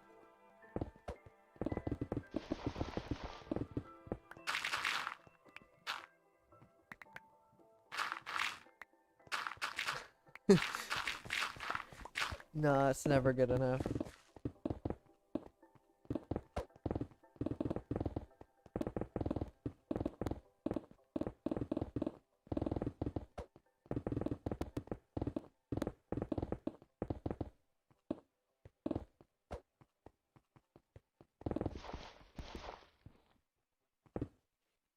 This is the most blocks I've mined in like a good session though. For sure, there's no doubt.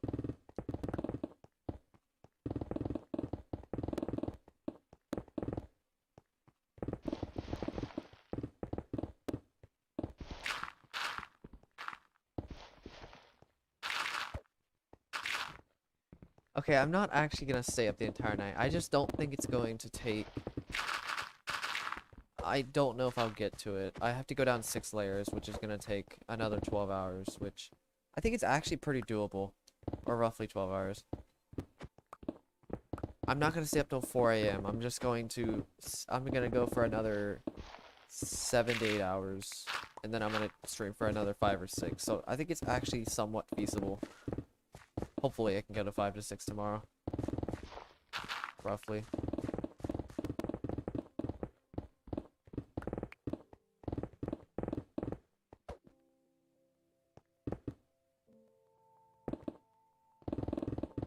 Dude, your sleep is just... Have you had any nap?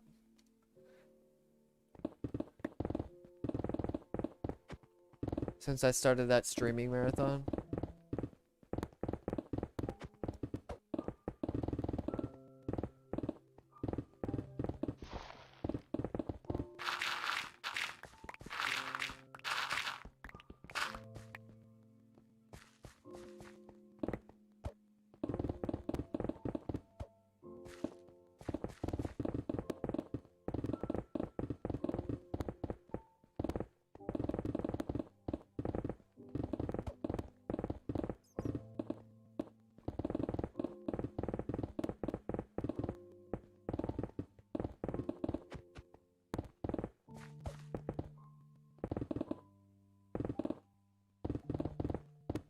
Okay, that's not bad.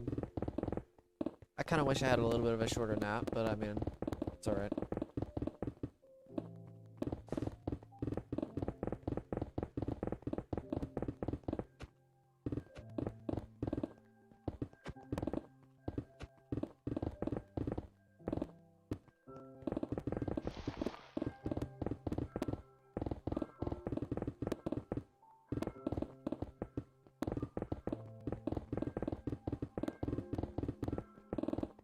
My nap was closer to 5 hours. Which is almost, I basically almost got a full day's rest. I'm not kidding either. Like, I took an hour, remember I took an hour nap at around, when the stream ended. And then I got around 5 hours, so I got roughly 6 hours. So I could technically stay up the entire night. Again, if I wanted to. But, I don't know if, yeah, it really can't get much worse. It used to be where you just slept at a worse time. Now you just don't sleep. You went from... Yeah, you went from actually getting pretty okay hours of sleep, but you just had backwards hours. Now you just get no sleep and it's still backwards.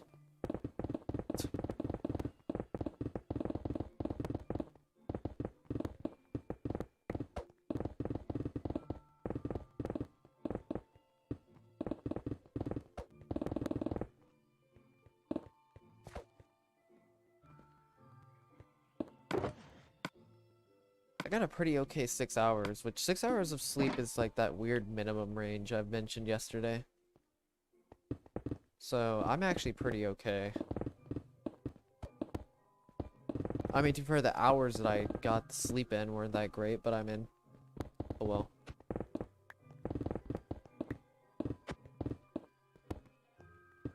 What about 2-3 hours sleep schedule? So if you slept for 3 hours and later in the day you slept for another 3, that actually doesn't sound horrible of a sleep schedule. I mean, it's still only 6 hours of sleep, but 6 hours of sleep is that weird minimum range where you can actually get away with, at least for a good amount of time. I mean, I got away with it at school all the time. Sleep itself wasn't that great, though. I didn't get good sleep, and it was still 6 hours, but... I mean, you gotta think, I was spending 4 hours in high school after school, minding the world, so... And I was doing extracurricular activities on top of that, so... There's that.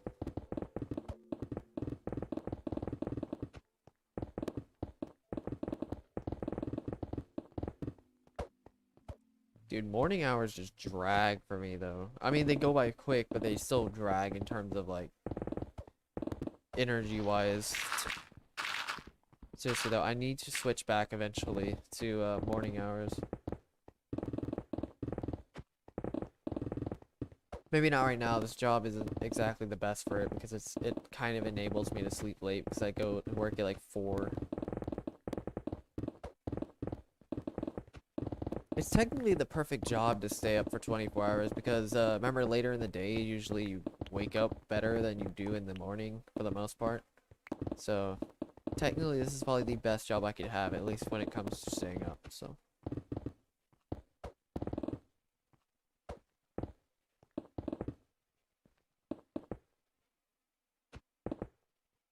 You squished your eye?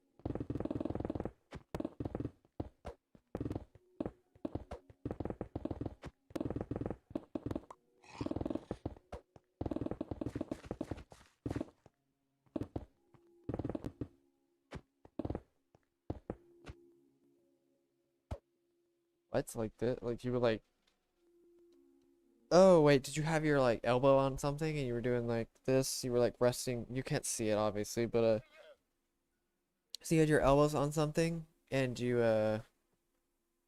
had your eye like your face on your fist like this. However, I know you can't see it, but I hope you understand what I'm describing.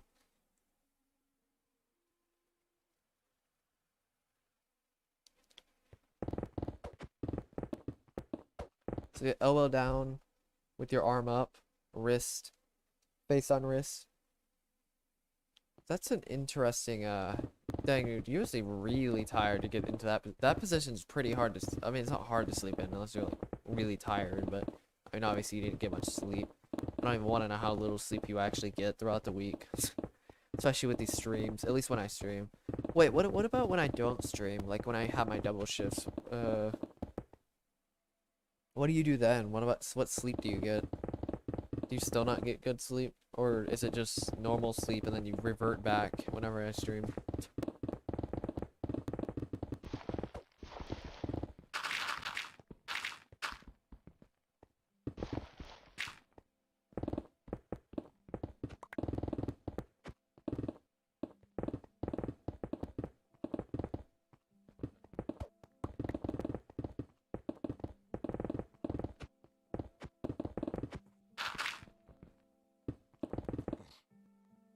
How do you get worse sleep even though you're not streaming? That's like or when I'm not streaming, that's probably the best time to actually get sleep.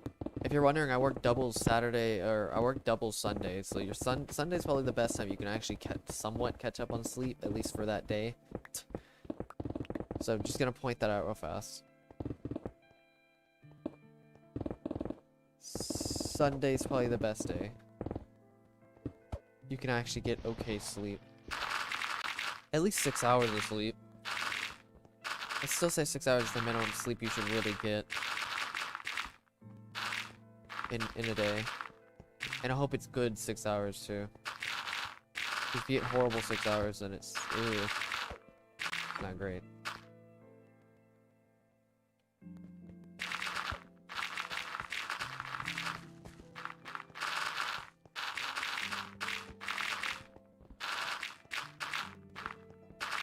You know, I'm just gonna mention that performance anxiety probably sorry, not performance anxiety. The sleep, you know, the sleep deprivation, not sleep deprivation. Sleep deficit, there it is. Your sleep deficit is affecting your worry, right? You know your paranoia gets way worse when you're sleep deprived, right? Not only that, but you can't really aspire either. You're too tired. You're usually generally too tired to aspire. You have like no energy in you, basically.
Oh, John.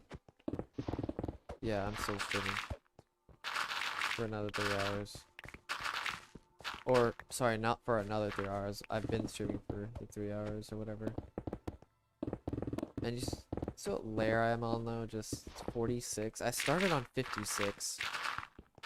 So this will be my 10th layer, which is ridiculous. Literally more than... what, like...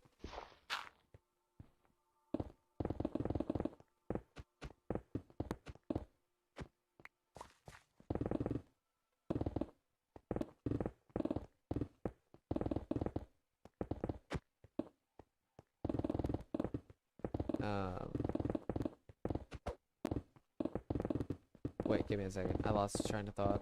Okay, so it's...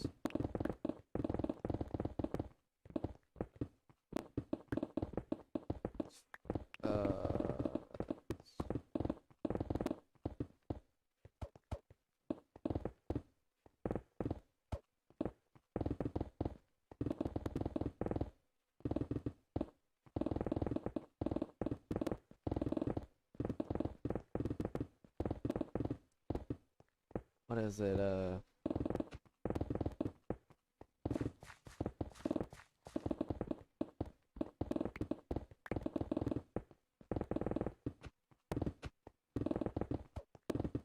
okay, so I mined 10 layers, which there's 60 layers, which is...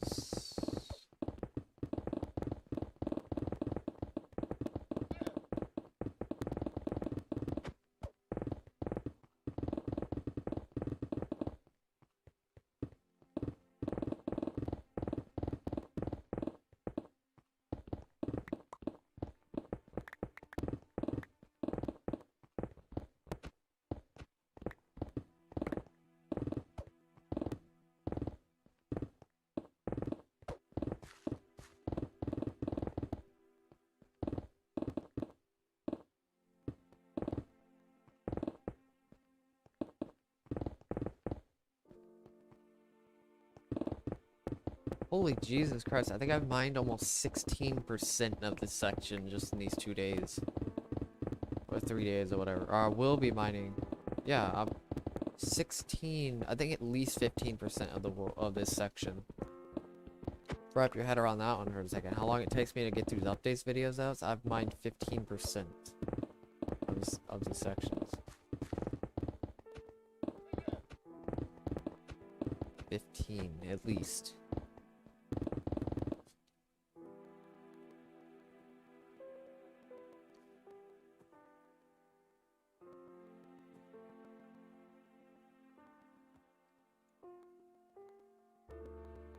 Nope, it's never enough.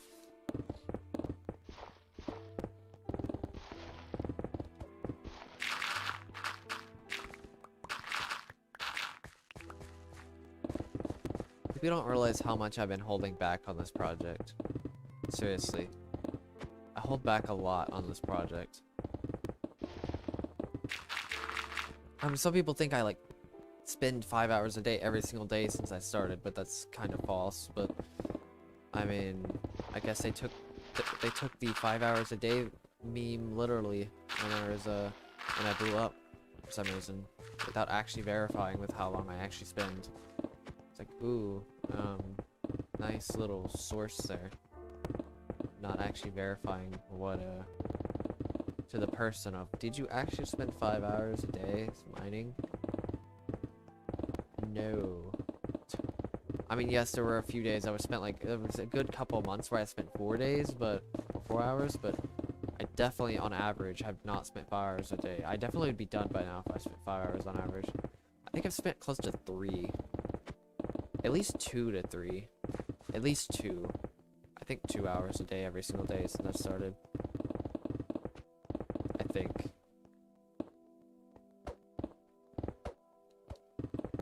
What is enough anyway? What does that even mean? What does that mean to me?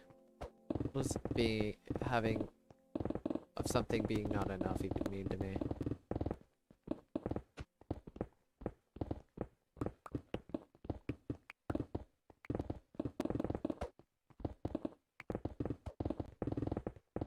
I'm also kind of building my tenacity even further than it usually is. I'm building my perseverance and my tenacity, I guess you could say. So eventually I want to get to the point where I can literally learn subjects. Like, I'm talking grind through subjects, not just this, but actually have the patience to go through entire subjects very quickly. And specifically to stay on this subject only.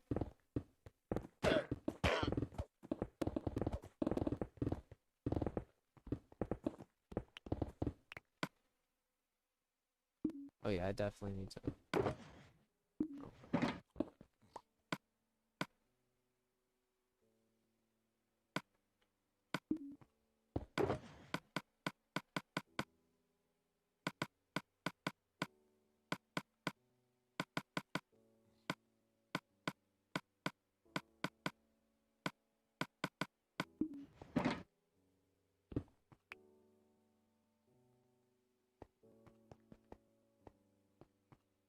No, don't worry. It's not a very common word, so.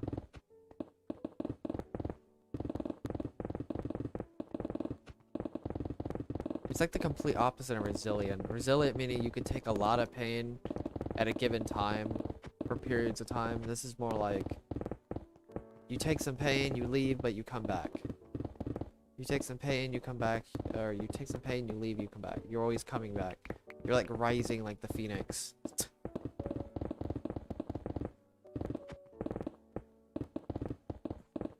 I actually thought about it. What about like a phoenix icon? That would be kind of cool. It would actually make a lot of sense, but especially with the tenacious part of this project, that'd be kind of cool.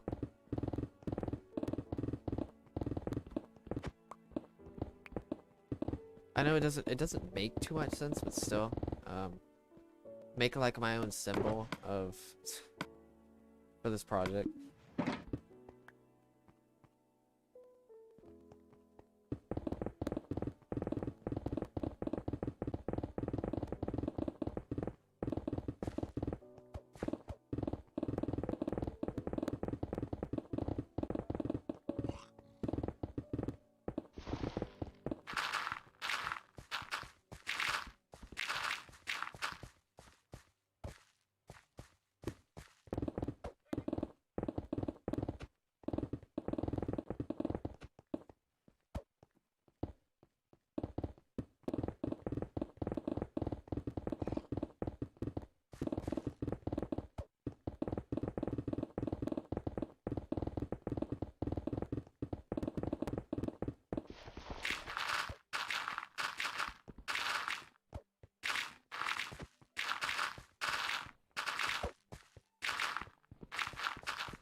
I will burn to the ashes, or yeah, I'll burn into ashes, but I always come back.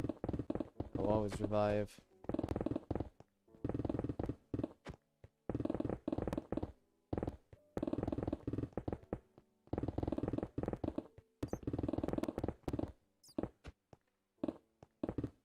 This project may die for like a month or two, but I will always revive it until it's finished.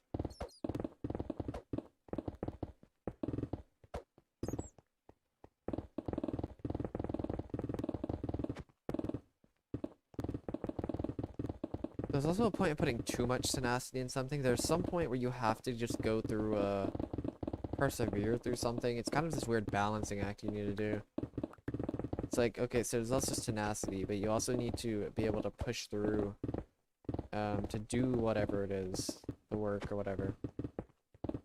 Like putting in 12-hour streams or stuff like that. That's why I'm testing my patience, really. So I can eventually go into the point where I can actually do certain things for hours and hours on end, even regardless of how boring it is. Or something, if I need to do it, I can just use my patience that I've built up over years. Or my mental, I can just say my mental patience over the years, or weeks, or months, or whatever. I sort of do with the dishwashing, too. Also, give me a second, I need to go do something.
Okay, I'm back.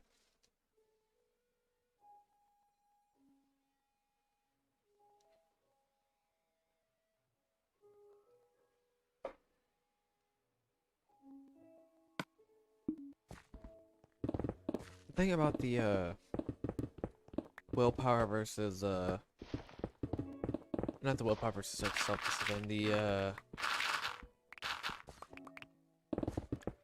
the tenacity versus perseverance type of thing.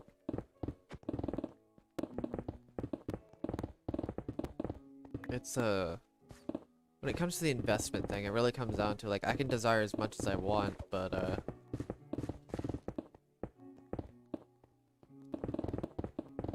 the problem is you have to actually put in the investment to get what you want. That's the thing, like, we may be raw willpower, but the problem is that if you don't balance the willpower with actually getting whatever it is you want done, then it just won't happen. That's the thing. That's the big problem with it. If you have so much willpower, you don't have enough.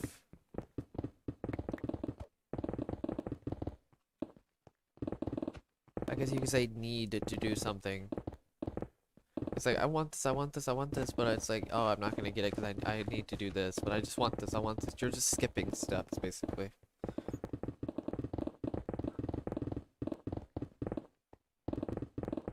Just like people who are very, self-discipline focused, or, yeah, self-discipline focused, all about what they should do. They don't skip steps because they put as much effort as possible to help somebody else of what they should do. They put all the steps in to see what they need to do, but they never invest into things that they want instead, or their desires, or opportunity. This willpower has a lot to do with opportunity as well, or desire has a lot to do with opportunity.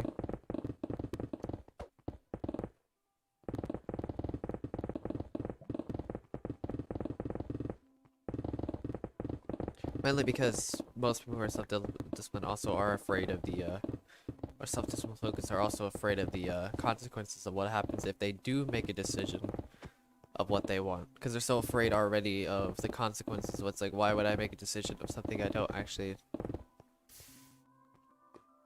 that might happen.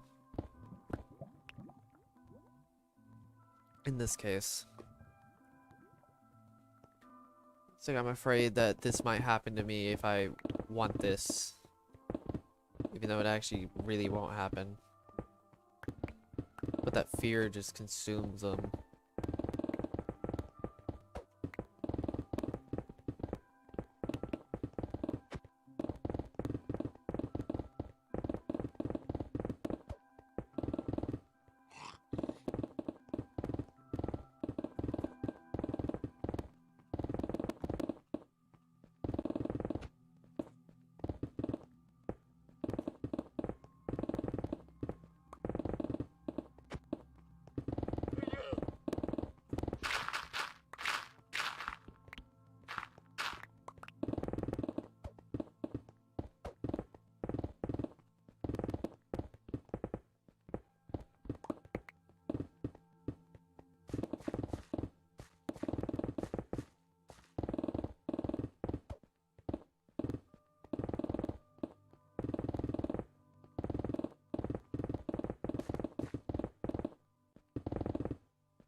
Like, there's a lot of times where I never actually went all in on something. If that makes sense. Like, even Geometry Dash, which is one of my most played games that I've played, I still never went all in. Like, I never actually put the effort to go all in with it.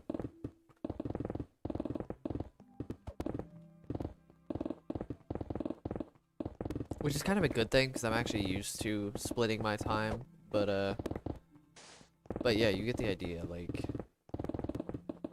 I just never really put the effort, because I don't put the effort, you don't put the effort into, I'm not saying you're 100% wasting your time, but you kind of are.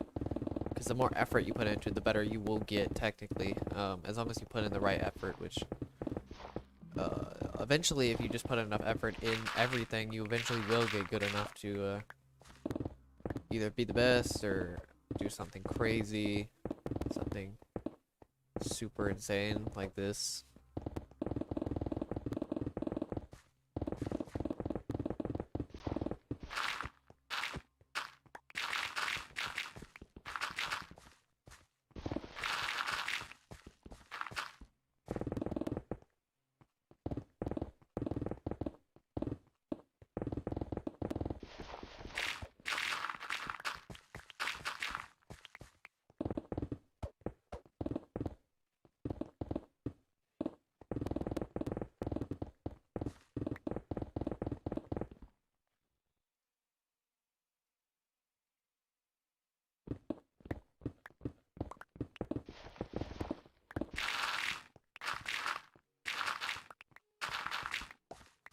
can also say tenacity is like the unstoppable force. Like I'm basically the unstoppable force versus the unmovable object.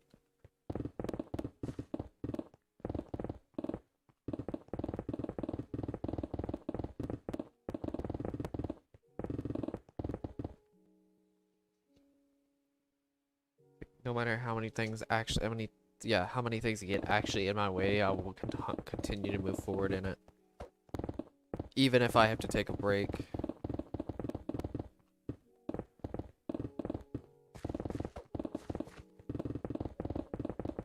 For a little bit, I will still continue to move forward long term.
Him.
Actually, I'm gonna go get some more water.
Okay, I'm back.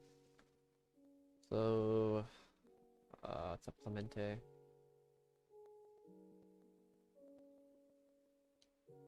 Yeah, it's a farm. Me and my friend met it a while back when he was actually able to join.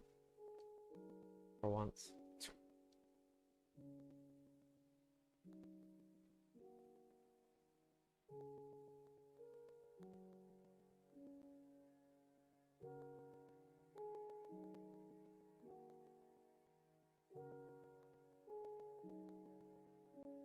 I think the reason why this,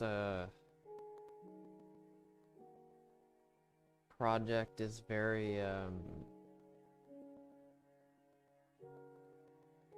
mind-numbing is because you're not moving mentally, like, from task to task. You're kind of just...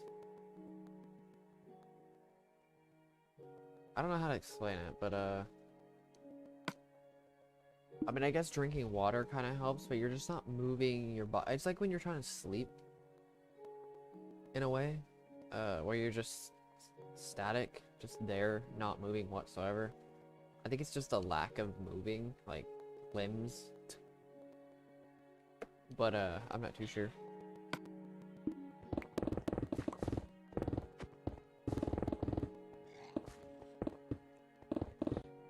I don't really know, though. Like, this...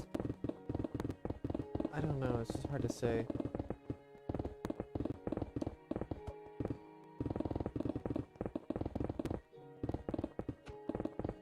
I mean, sure, this takes, like, zero brain power, especially for me.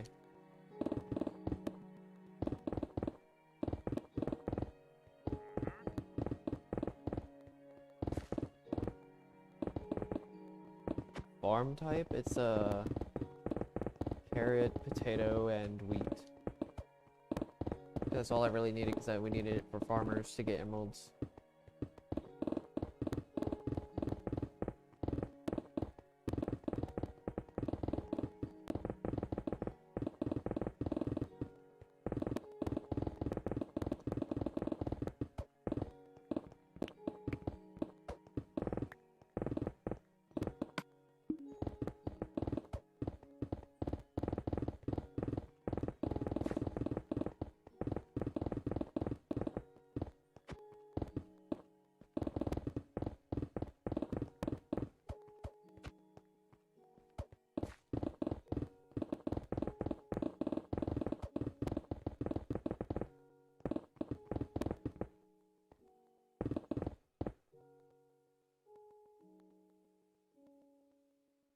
Up, Mike. I actually have. It was on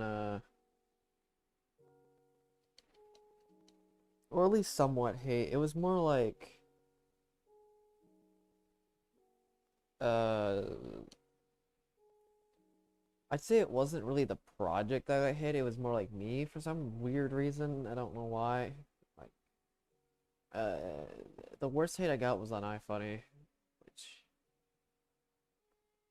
I think I got some hate on Reddit too, but I think it was mainly iFunny. But there were a ton of comments, so I'm not surprised. There were 70,000 upvotes, so the chances of there even being hate comments is so high that I kind of expected it. I was kind of curious, but it's not really iFunny itself. I think it's just the amount of attention it got, really. Because if something on Reddit got that much attention, it would still do something very similar. Just being realistic here.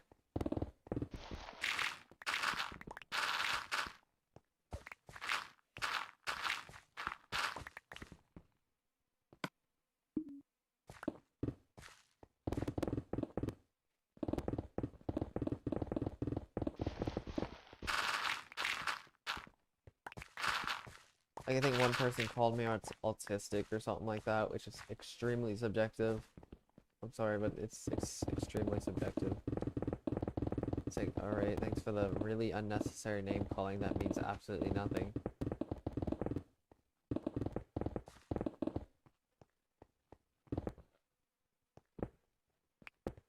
Yeah, it's kind of weird.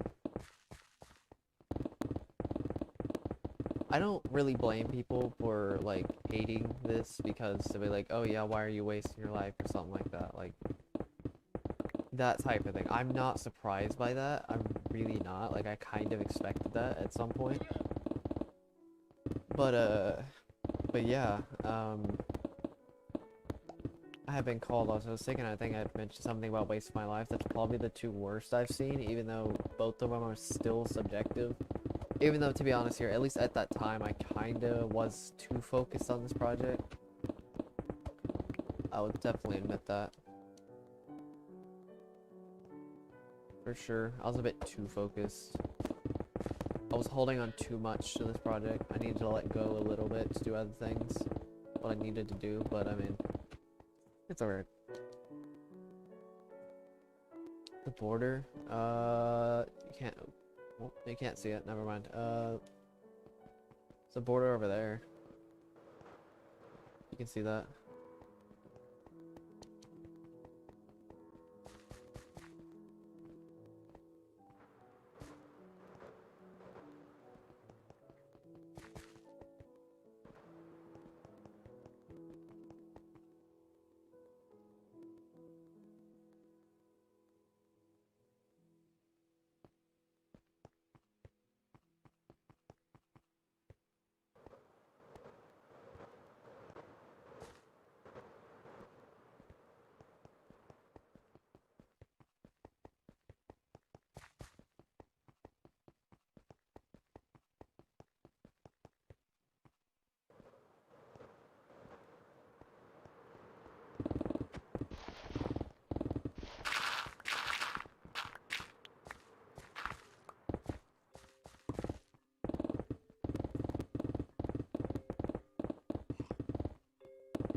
Yeah, it's kind of weird.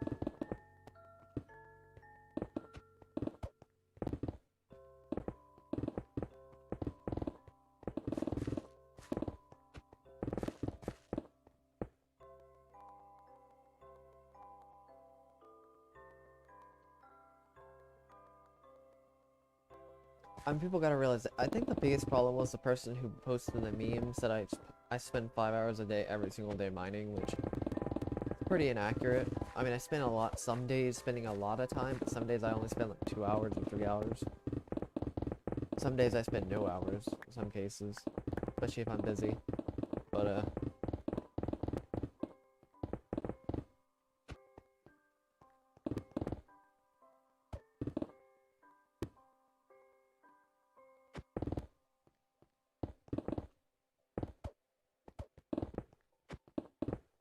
what's up, Hugh?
Okay.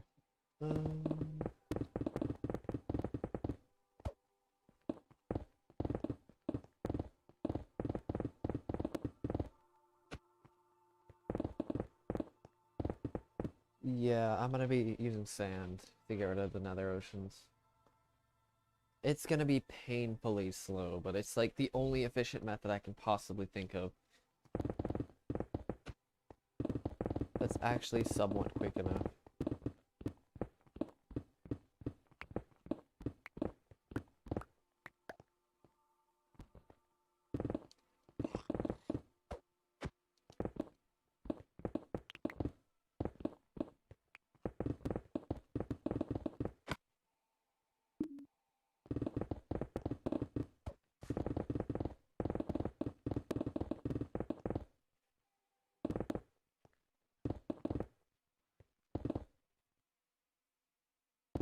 I know, it's gonna be very slow. Very, very slow.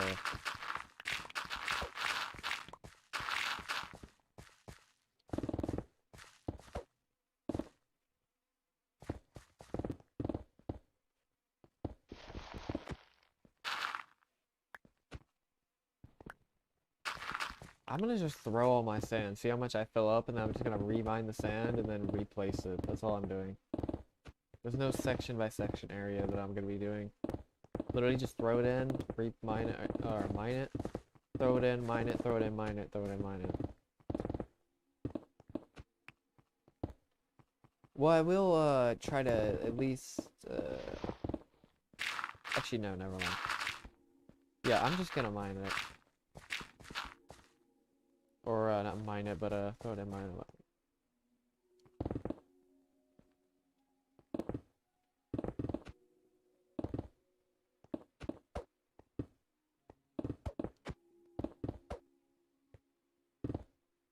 Yeah, I'll be doing the Nether. I'm trying to figure out actually a better way. I think I'm gonna do something kind of similar to how I section off the oceans. How I do those 3 wide column things, 3 wide block columns. I think I'm gonna do that the same for sand. Except in that case, I can't use.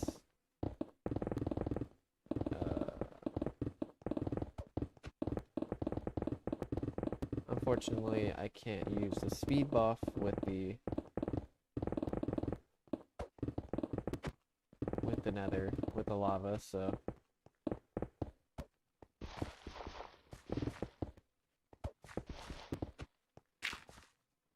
If I don't die once, honestly, it'd be a miracle. There's no way I'm not dying to that lava.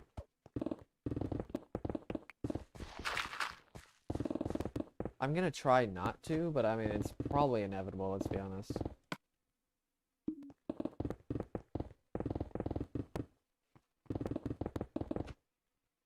No, you can have a beacon. It's just speed effects won't affect that much. Because I can't utilize a depth strider in lava, so.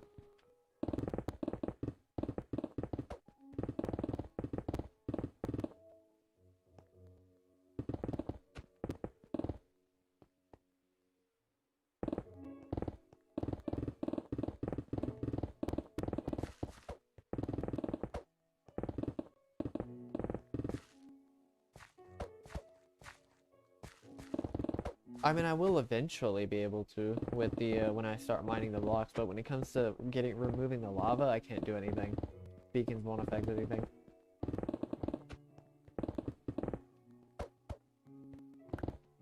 Yeah, I'll be doing the end. The end won't take that long, let's be honest.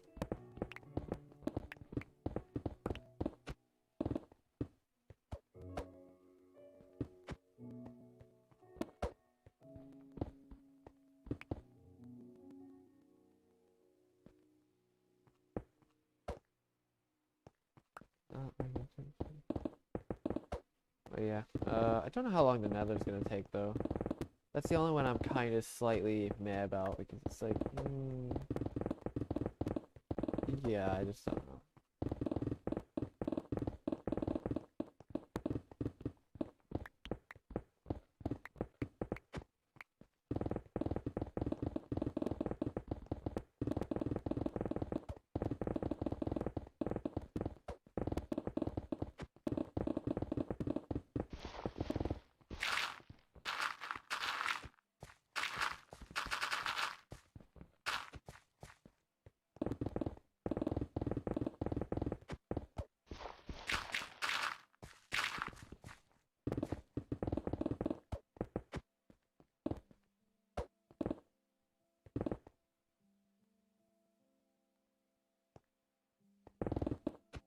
Yeah, you can't insta mine Instone and the Nether pillar, the obsidian pillars are gonna take a while. So, yeah, definitely. I definitely agree with that. In terms of how long. I definitely agree that those 2 points are going to make a big difference though. So.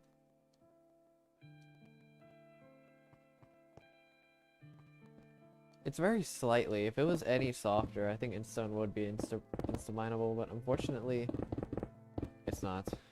I'm gonna have to deal with the pain, the slow pain of mining the end.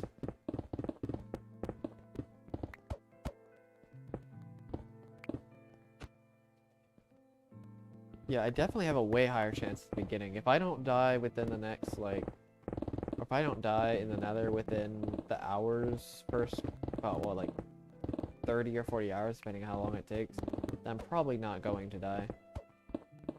Because there's nothing that can really kill me in the Nether after that, so after I get rid of the lava, fortunately. I'm gonna try to get rid of as much lava as possible though, without including those lava fountain thingies, whatever they're called.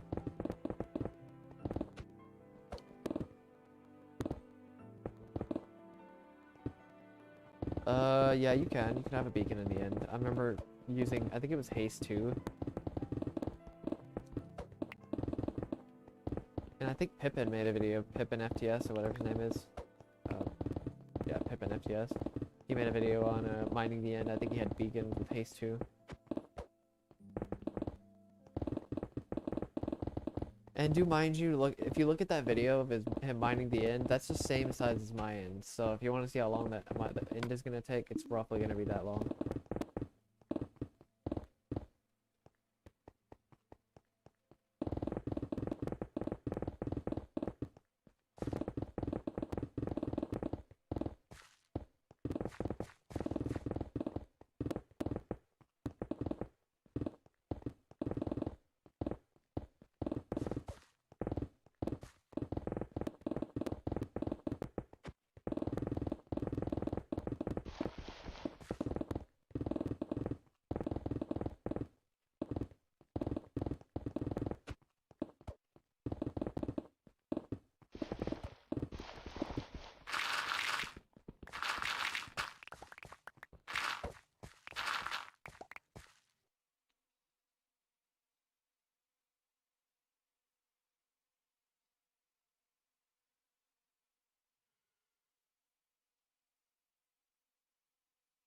Yeah, it's been quite the journey to mine the nether in the end.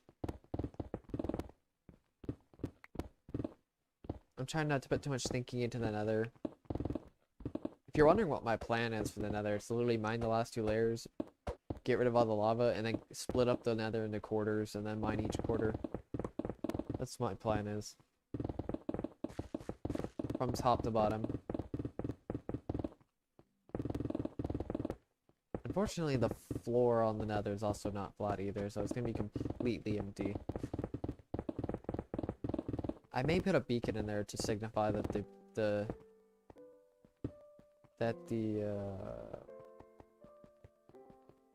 nether's done or something like that. I may do something like that, you know. Maybe. I may just do it for the overworld only. I don't really have any reason to do the nether in the end.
Yes, this stream is quite intense, isn't it?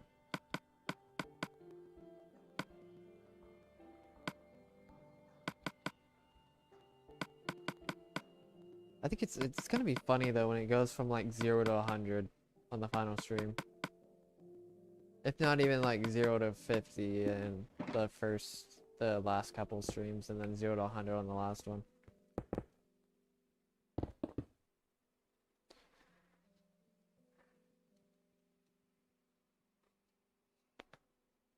What's up, Chicken Champion? But yeah, it's it's still gonna be crazy. I have a feeling this project is really just gonna. I'm super nervous though at the same time at the end of this project. Look how far down I am already from this ravine. This ravine was like way up here. Was it 49? I think it was like up here. Something. I don't know. It was pretty high up though. Slowly getting there.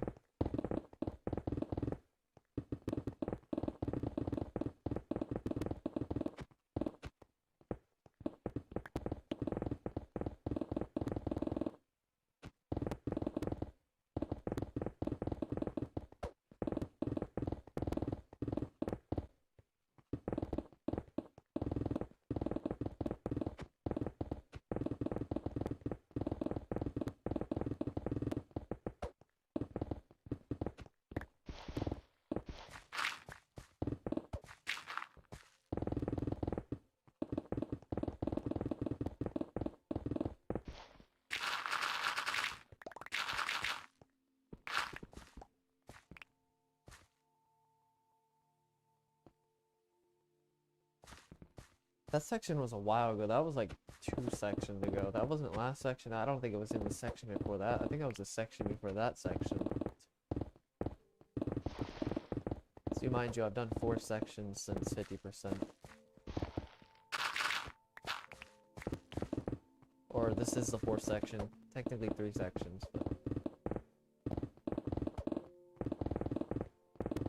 it's kind of crazy how much progress I've made today.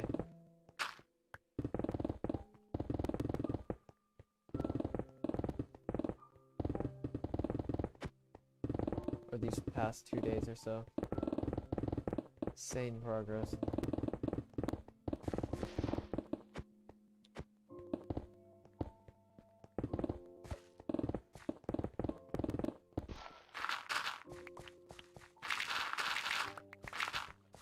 It's kind of nice though. It gives me hope that I can actually finish this project by the end of the year.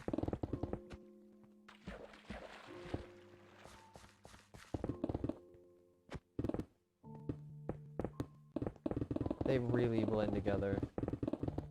I mean, I'm mining the exact same size section. I'm doing the exact same thing, the exact same motions, the exact same almost everything, pretty much everything.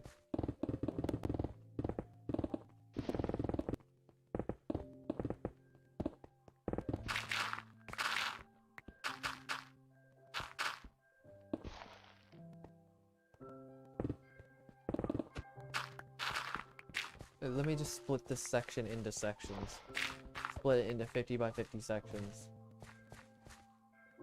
50 by 100 sections.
Nope, we're gonna do it. We're gonna have to make it. It's gonna be a small section anyway, if you look at the map. It's gonna look cursed regardless. I don't care how small the little... I mean, if it's like a 10 by something section, but... It's gonna be cursed regardless.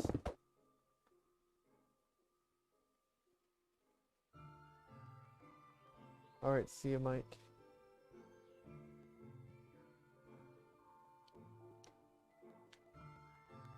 It's always gonna look cursed. Once I get to the final section.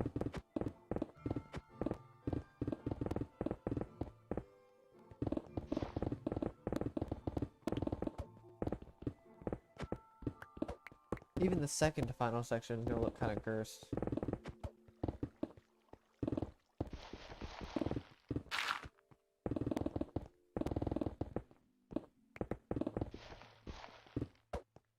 Well, don't forget, it's gonna be so satisfying when I finish, though. Holy jeez, it's gonna make up for the curse of the final section, for sure.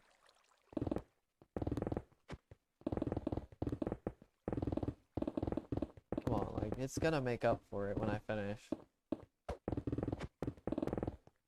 Just wait till I hit that last block.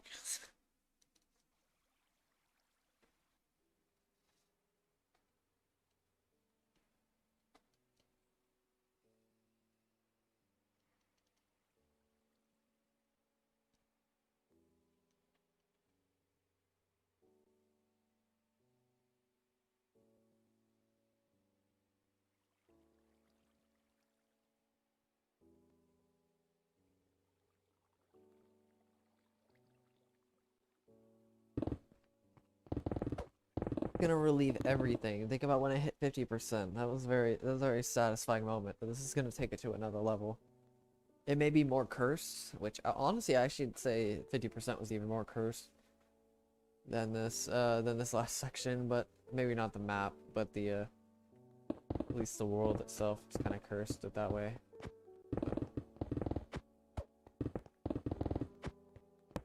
I think I had like 50 viewers, if I remember correctly, at 50%.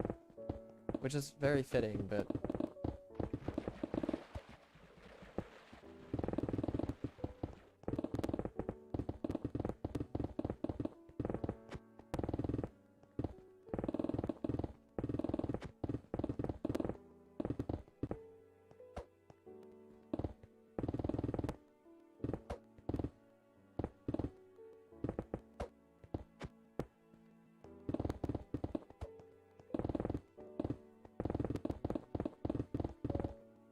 Wait till I finish 100%, then it'll be super satisfying.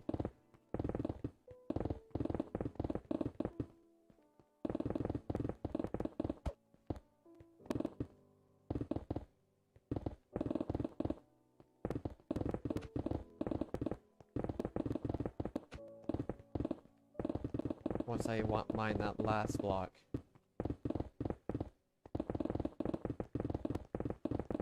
The world may explode at that point. Might as well have meteorite strike down as soon as I mine it.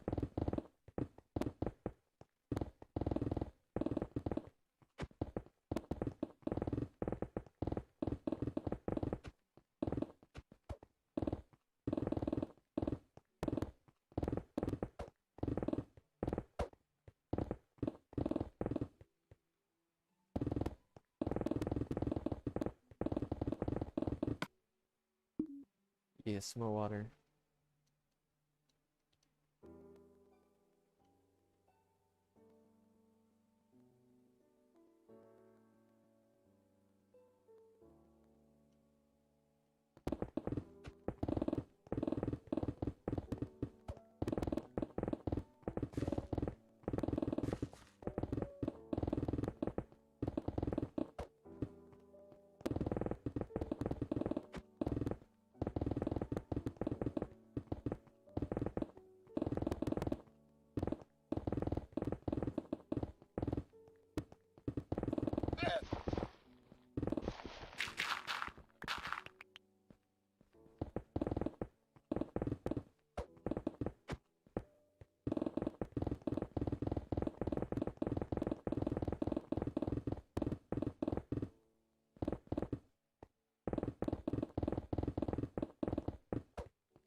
No, you cannot. Haste 2, speed 2, whatever. With efficiency 5, you cannot do it. I remember seeing Pippin's video, he couldn't insta-mine insta. Which is kind of unfortunate, but... How many hours did it actually take him to mine the end? Forgot how much it was. I'm gonna look it up real fast. Shouldn't take too long.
$145 out of. So how much game time does he have in this world? Oh well, it's fine. 145 hours to mine the end, or mine the end. Roughly speaking. Which isn't that bad. I mean, that's like, what, a section? Less than a section? In some cases. I mean, a perfect section for me is 120 hours. That's like minimum. That's like non-stop, regardless of whatever happens. That's at level 64. Everything is flat. There's nothing above level 64. No water, no nothing. No ore. Just nothing. Just stone.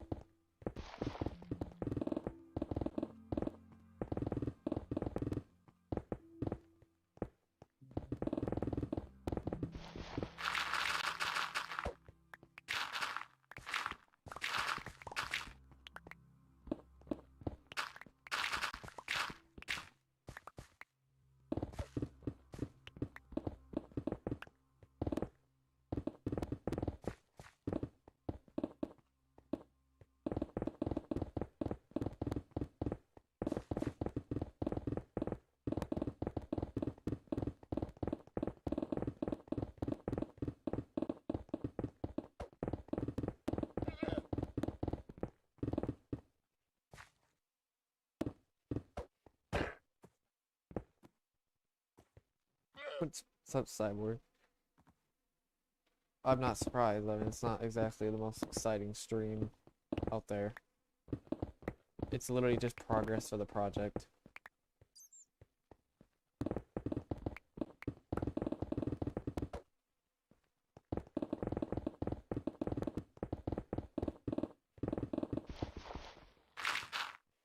It's literally like...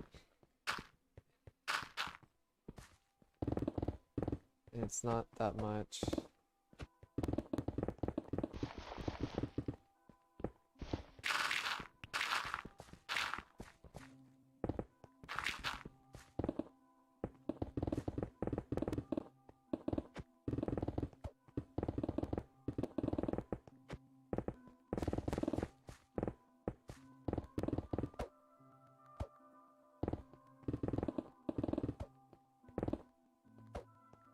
Yes.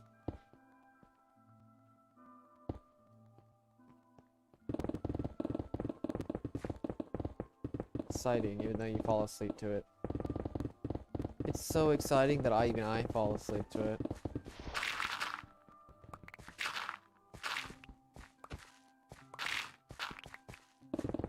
This project in general just screams satisfaction. I wonder if there's any of my videos that will actually get YouTube recommended. I'm actually super curious. I really doubt it, but you never really know with this project. Or with any of my videos. It could just happen out of nowhere. But I still doubt it.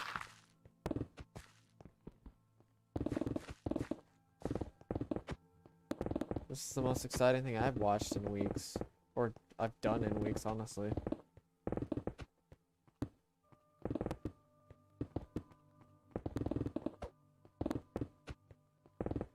I'd say the only other thing that, and do mind you, I wash dishes as a job, so I mean, if it says anything.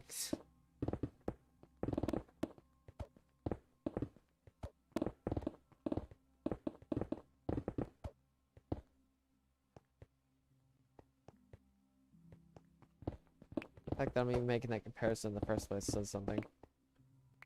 But,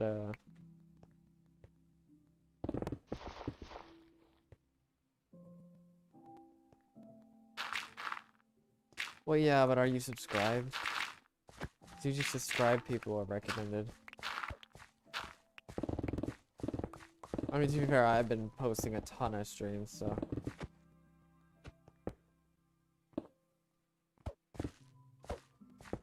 Funny enough, that 17 million video is still getting views.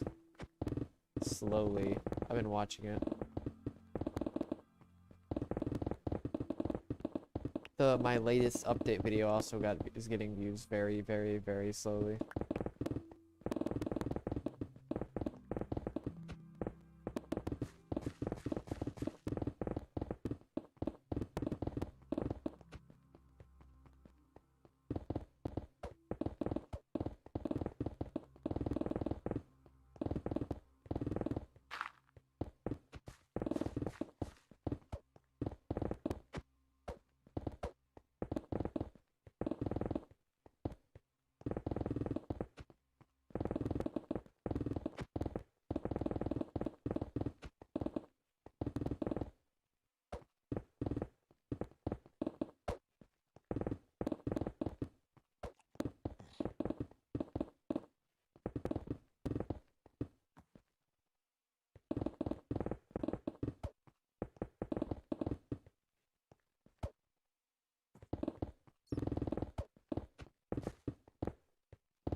That would defeat the point of the project, really.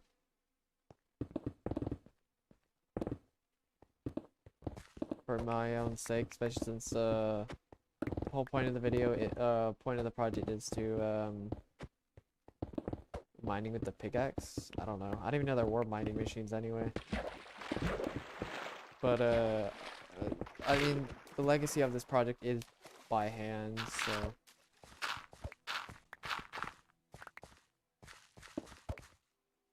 What's up, Reapy?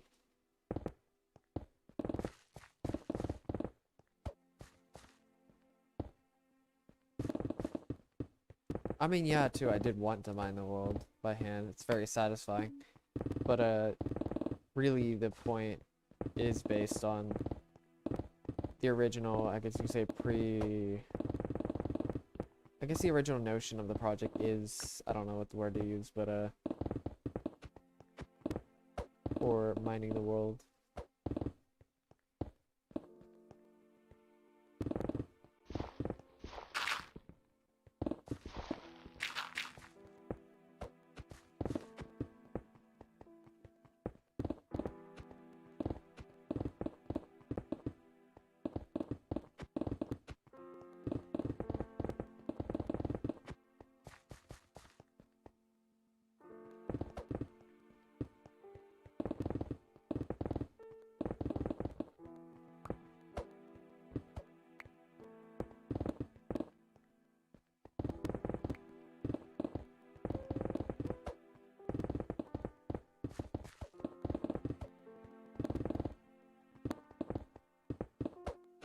I'm probably gonna eat in about 20 minutes or so.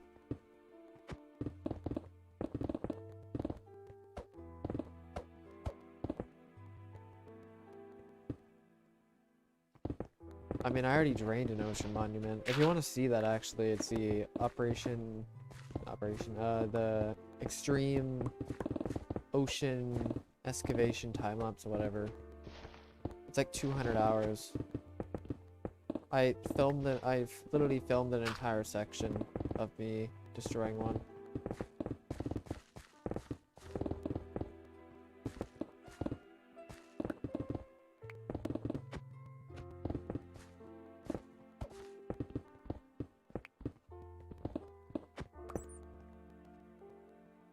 No, it's completely demolished. It was at the top corner of the world. It was my deep ocean. Top corner of the world was my deep ocean. Top left. Yeah, there it is. Top left of the world was a deep ocean. I had to get rid of an entire biome to get rid of it. Which, to mind you, the Ocean Monument was barely even a speck compared to how much. It was over 3 million blocks of water. Let's go with that. It was just over 3 million blocks. Maybe it was like 2.8 to 3, something like that. I really don't know, though. It was a lot of water, though. It wasn't that bad after you get used to it, though. You tend to just get used to it after some time.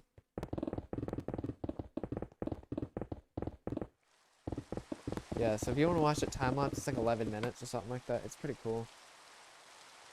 It has some pretty major errors, but I mean, oh well. Okay, they're not that major, but you won't even really notice them unless you really pay attention. I mean, there's some people who notice, but for the most part, you don't have to worry too much about the errors. They're not like dramatic. It shouldn't ruin the experience though, so.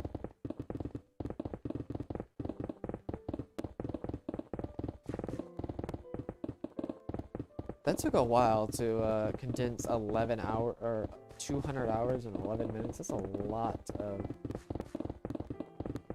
That was pain.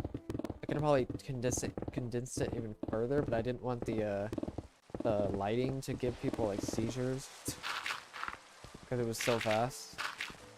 Like, literally days would go by in Minecraft within seconds, especially when you get to those lower levels. Those lower levels, it's just fog for the most part, and it enhances the light, so that makes it even worse.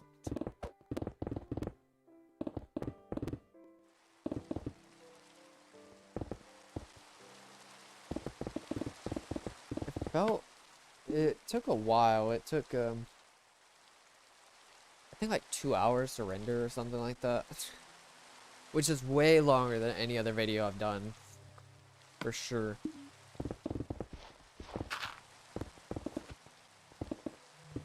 Which isn't that bad. There's people who have way higher render times, but still. I think it was 2 hours.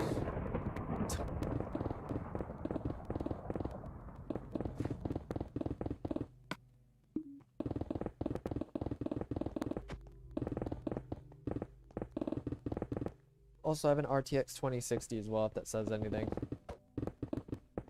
I know it's not super powerful GPU, but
I think I'm just gonna get a bunch of pickaxes.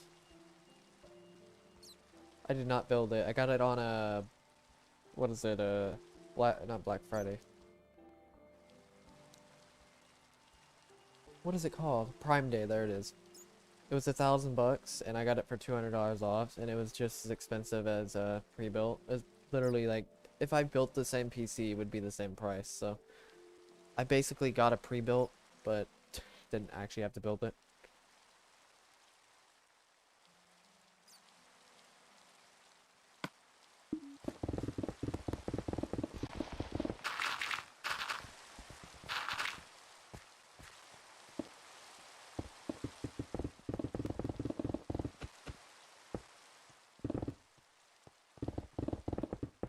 But yeah, I don't really have a good thing for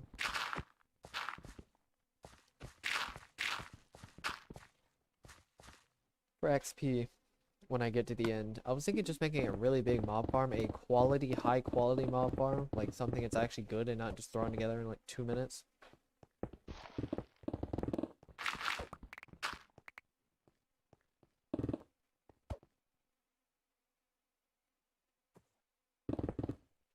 It might be. But it might be one of my best options because I can actually put down the clerics. I forgot what the clerics job table or whatever it's called. The cleric's job table is I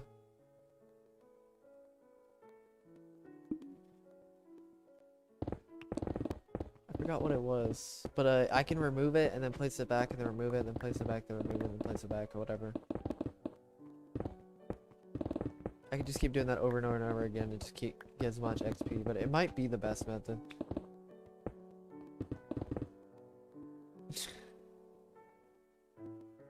Oh Jesus Christ. They're not that good on console, really they're not. I've actually tried it in this world. Okay, give me a second.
Yeah, I'm back.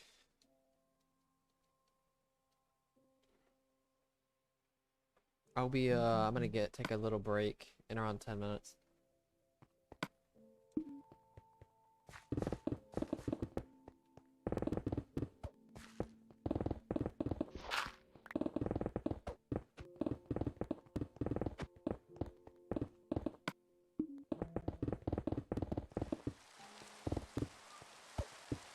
I use the Ender Dragon. I just reset the end over and over and over again. I've reset the end probably several hundred times at this point.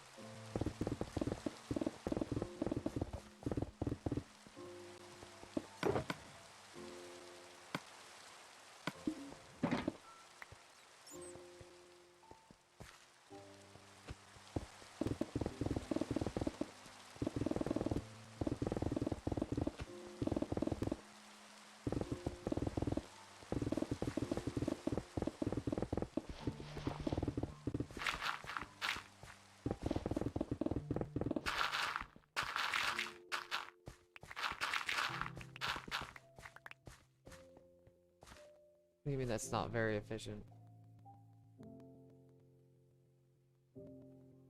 I can repair 12 pickaxes in like freaking 4 minutes.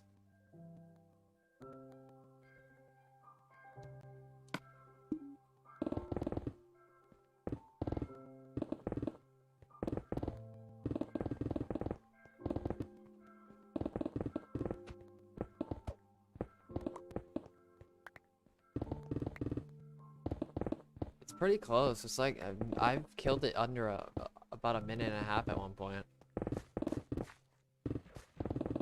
Speed running. I've done it so many times at this point. Basically speed running it. I mean, I've used a strength potion one time and I killed it with just like my strength potion was just about to run out by the time I started.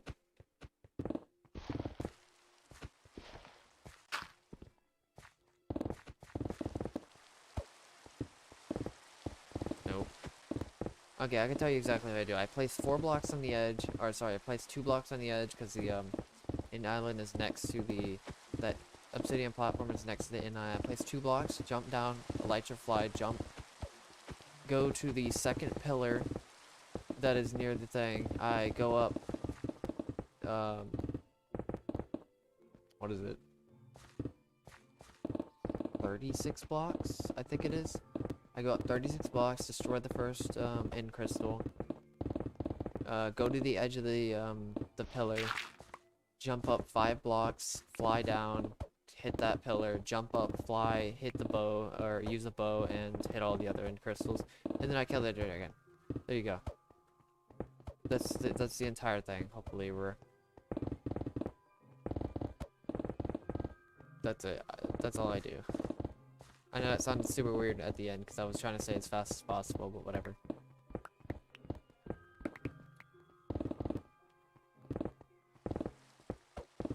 That's basically what I do. So yeah, it's 2 blocks, jump, fly, go to the second pillar, jump up 36 blocks or whatever, destroy cage, destroy in crystal, and I did turn off explosions because I don't want to deal with that, because you can do that with this right here. It counts as TNT. Oops. And I hop up 5 blocks, fly down, destroy the second cage, and then I fly around the entire thing, destroying every single in crystal with my bow, and then I destroy the end. Or no, it's the same. They're all, it's all at 200.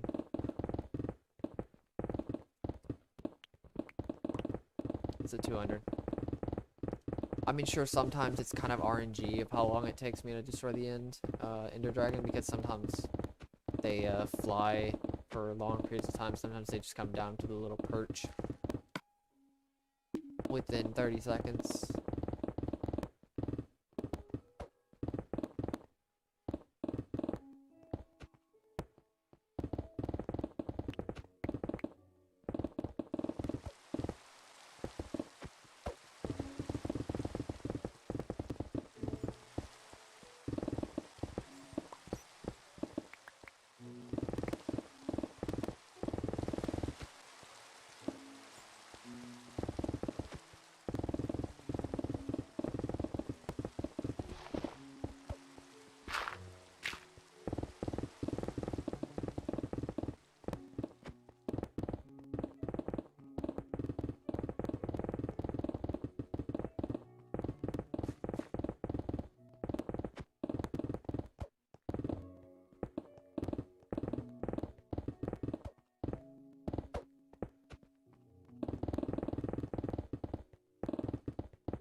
You know, I'm gonna take a break after I finish mining this this layer, and then I'll take a break. I think it's very fitting to do. Just take a break after the layer. I don't know.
What's up, Doris?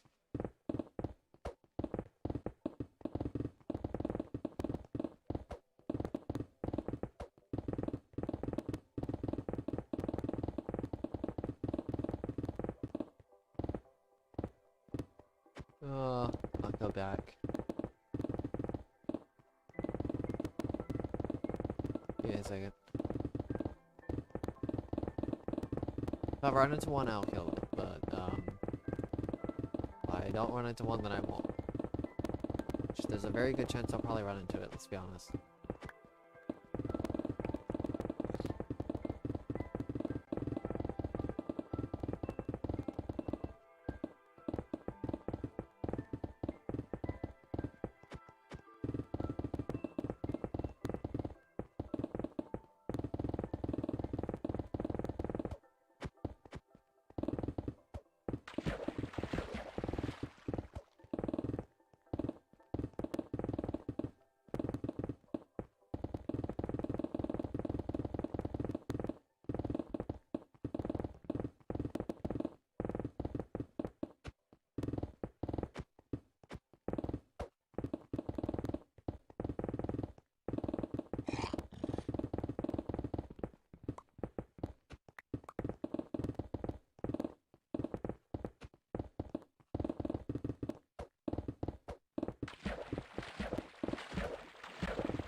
Yeah, probably. It's gonna be really unfortunate if somebody misses the final stream, or the people who miss the final stream. Or like when people miss Kilo walking to the far lands. That's pretty unfortunate, whoever missed that.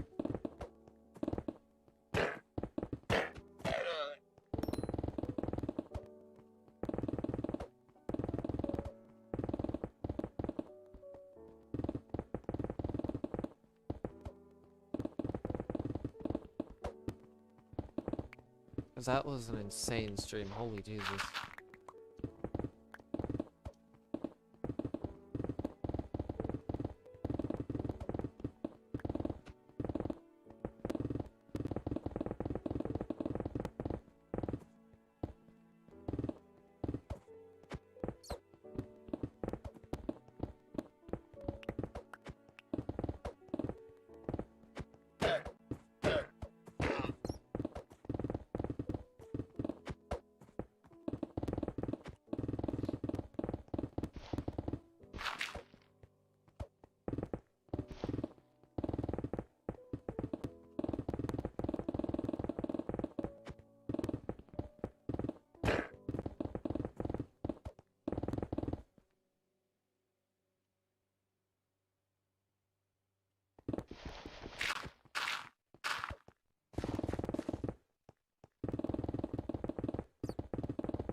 Not a bad idea, actually. Alright, see you, Clemente.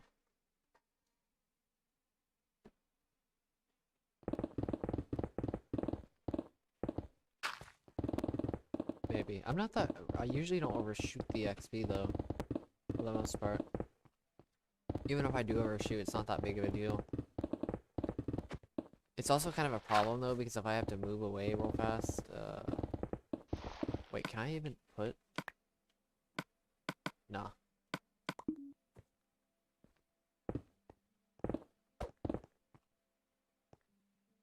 Yep, never mind.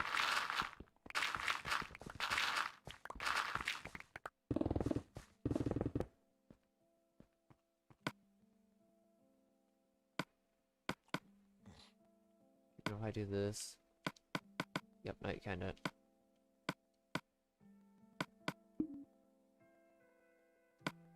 I think that's only Java. I forgot what you can actually put in your hand, and it's different in console versus Java.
Okay.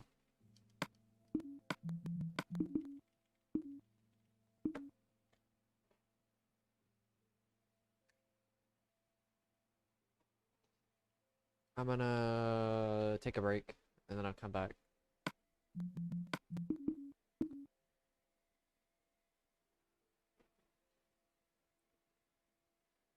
Just to show what coordinates I am at, or layer I'm gonna be at. Actually, I'm gonna go to layer 45. Just to show what layer I'm gonna be at next.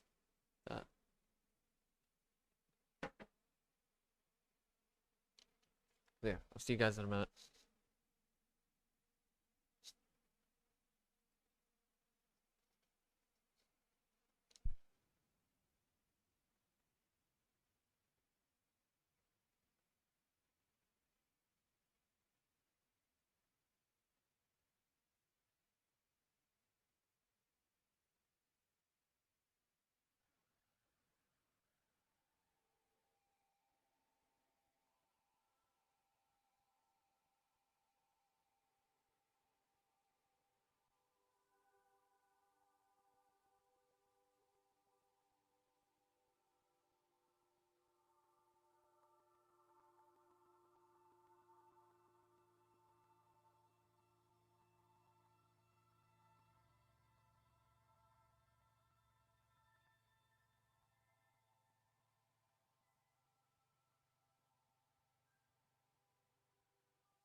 Okay, I'm back.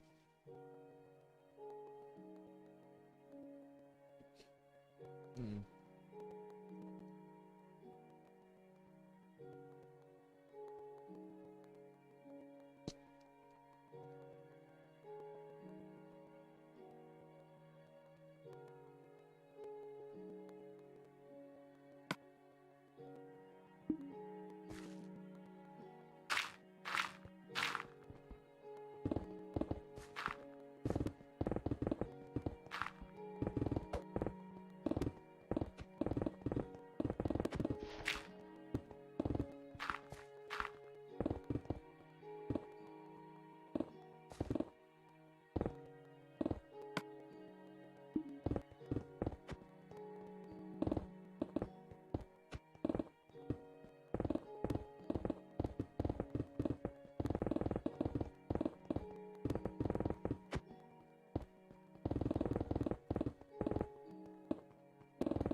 Yeah, just a little bit of water.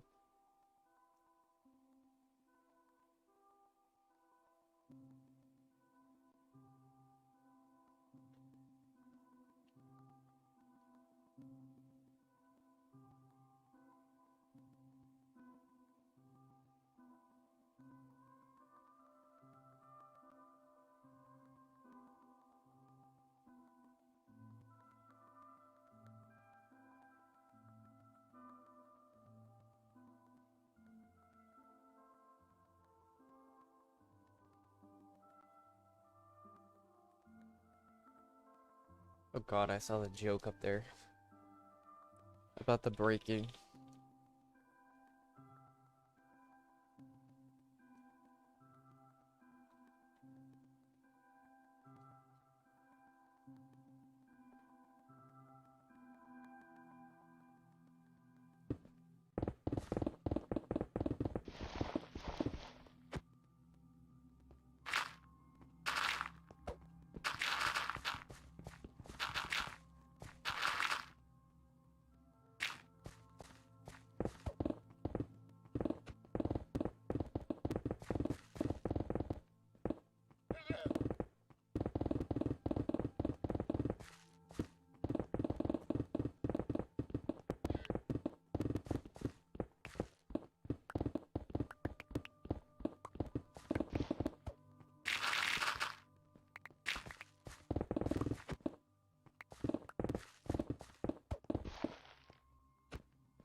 Japanese dude?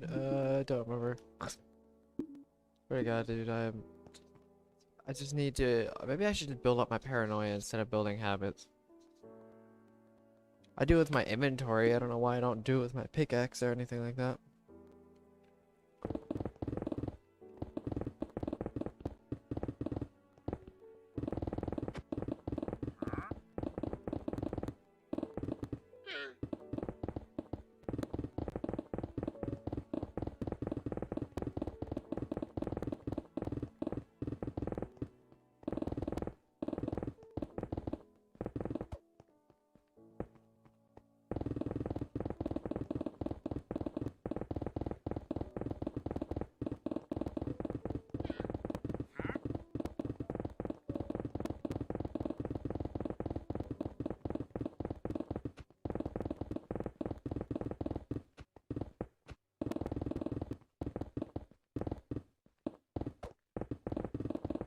Yeah, these are the boring layers. So between 50 something to like mid 50s down to mid 30s. It's just so boring. There's nothing going on. It's literally just a little bit of stone, some dirt, a little bit of coal, and a little bit of iron. That's it. It's for 20 something layers, just nothingness. Until I get to the more interesting layers, which is like 30 and below. Or like low 30s.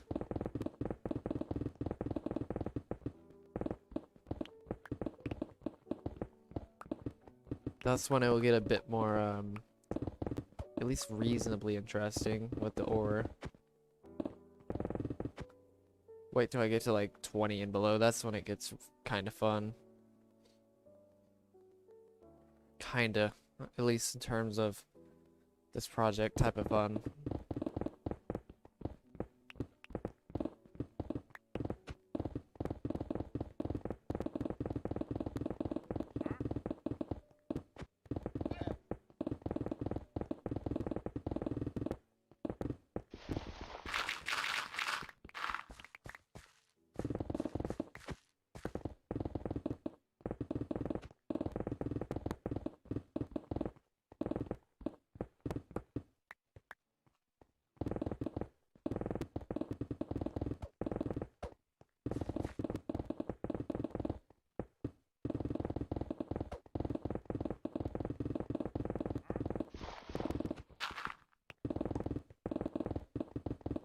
I can at least hit 500,000 blocks by this week. Or sorry, by this, maybe not the end of the day, but at least by tomorrow for sure.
Minecrafters.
You guys think of the richest server in Minecraft project in a while after these 3 projects?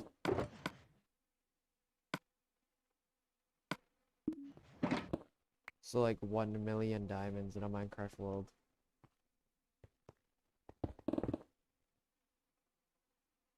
Not me, but it's like a community project.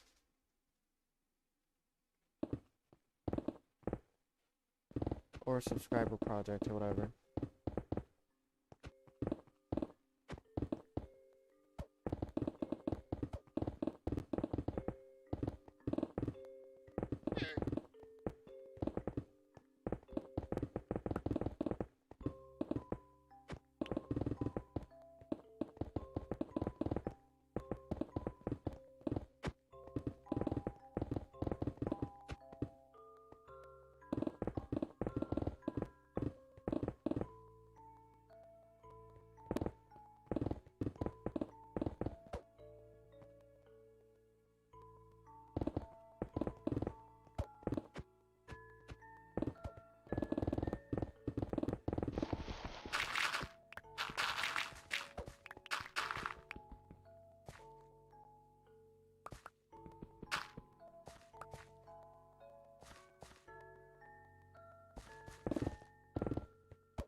More water.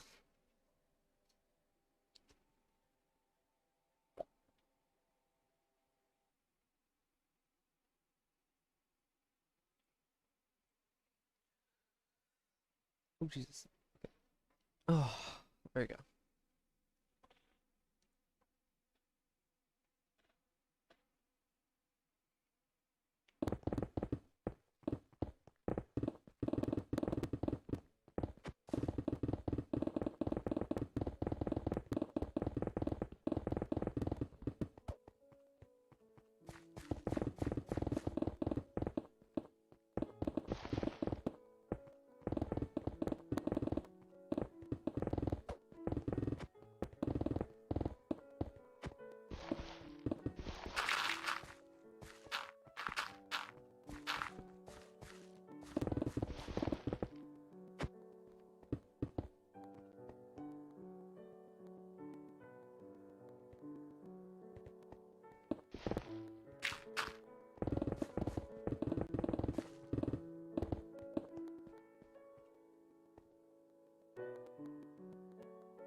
There you go.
I'm gonna end the stream in around 3 hours. I know it's kind of, I know how early that is to actually announce, but I'm just gonna mention that.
What, 3 more hours roughly?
Depends on what you consider a lot, let's be honest, this isn't that much progress.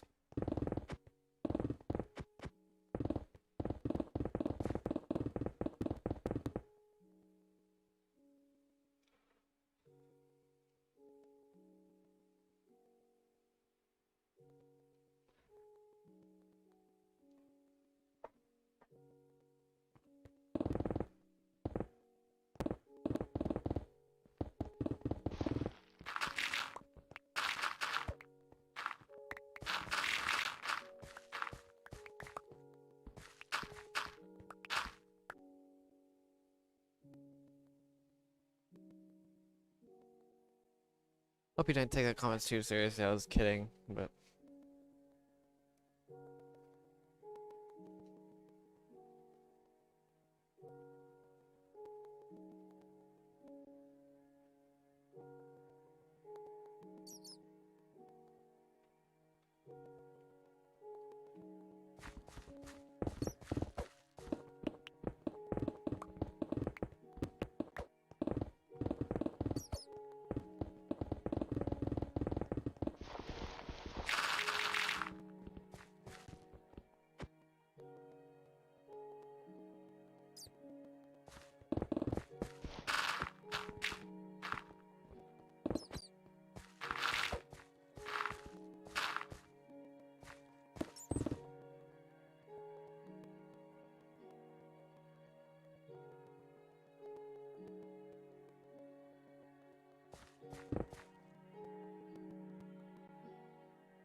To be fair, I did take like a 5-hour nap, so.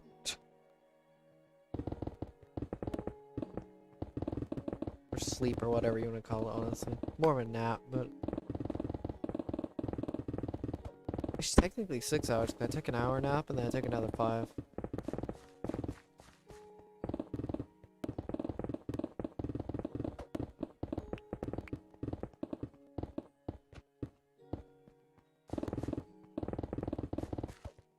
Also, I had a pretty good idea for a banner.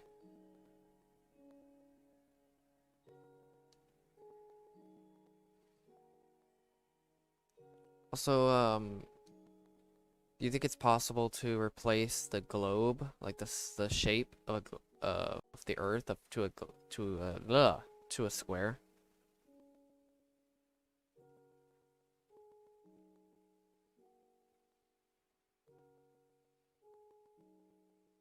Yeah, I know. I still streamed a ton, even with the naps. Sorry, not a square. Cube? Not square. I don't know why I said square. Cube. I think I said square. Pretty sure. Cube. Could be wrong. I may have actually said cube, but.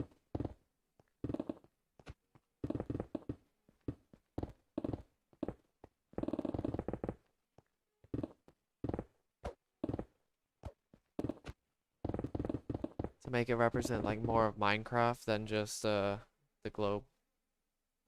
Okay. I wasn't too sure. I meant cube, not square.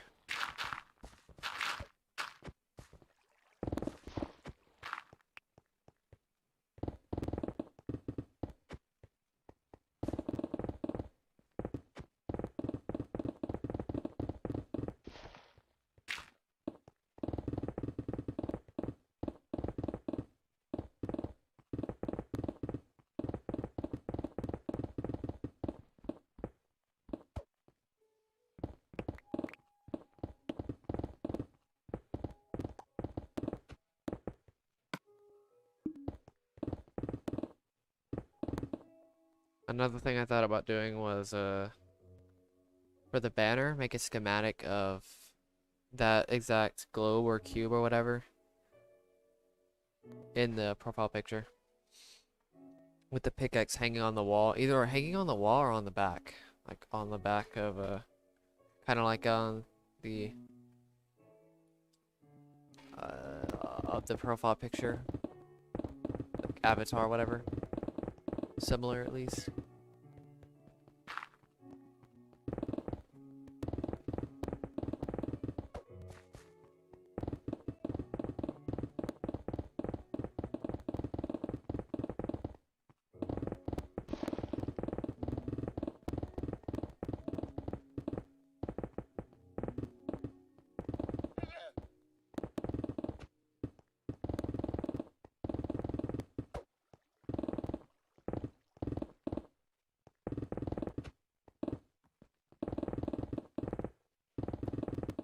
What if I made a channel specifically just for pushing the limits of games? Like, okay, so imagine if I made a channel that was specifically for if I played a game, I'd have to play the hardest level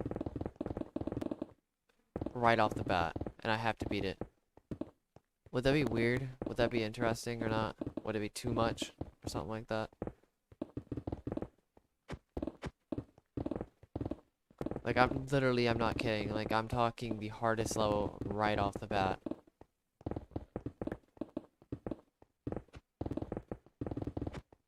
Or would that be, like, extreme, I guess you could say extreme challenges in a way, but, like, more difficulty-based and not just time-based, if that makes sense. Or is there something in Minecraft I could do for something like that? I would like to do time-based challenge, or difficulty-based challenges. That would be pretty interesting.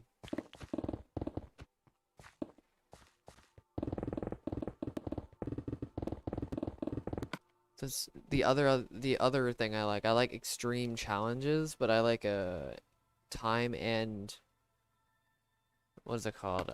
It's just pure difficulty, time and difficulty. Unless there's something in Minecraft I could do that's for extreme challenge.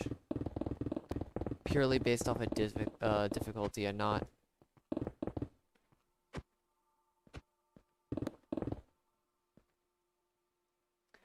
purely based off of difficulty and not based off of just time. Like actually try-harding something that's difficult.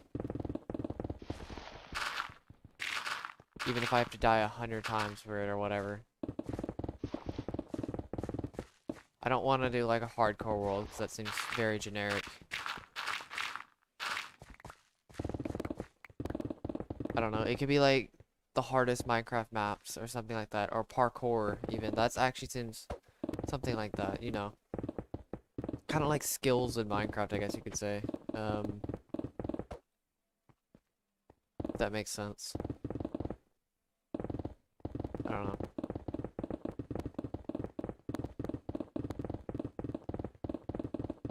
I don't know. There's just not that much else I can do in terms of mining. I'm not too sure if I should just make a new channel for it, or I should just continue trying to find projects for this channel.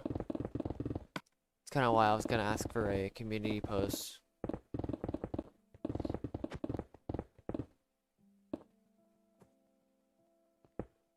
Kinda, yes. It's just kinda odd, because it's like... I mean... Yeah, I don't know. Should I do Skyblock or something like that? Or should I do...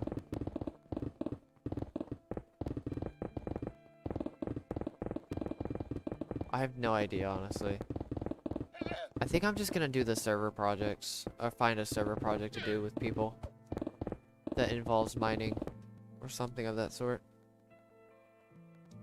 Or, yeah, just mining in general.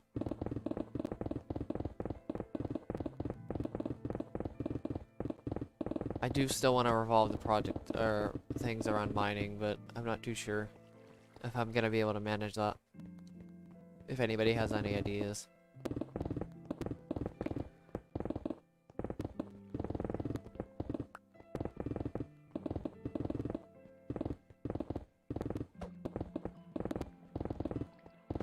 It doesn't have to be specifically about just insta mining, like mining large sections. It could be anything mining related, honestly. It could be anything resource gathering wise. Like if I'm gathering resources and stuff like that, that's also another thing. Thought about doing.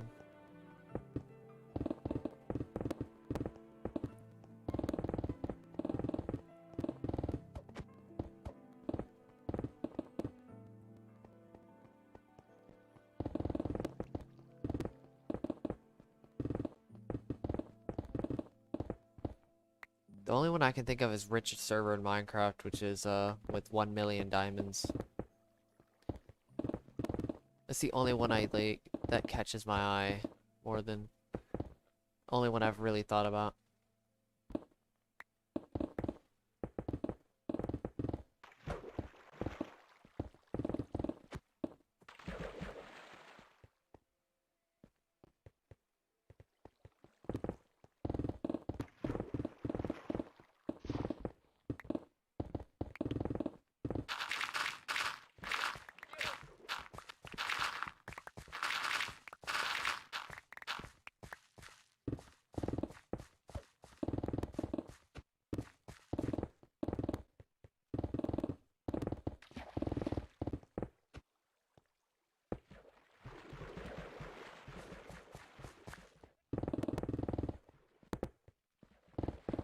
I don't know. I think that's a pretty interesting challenge. It's like the only one I can think of.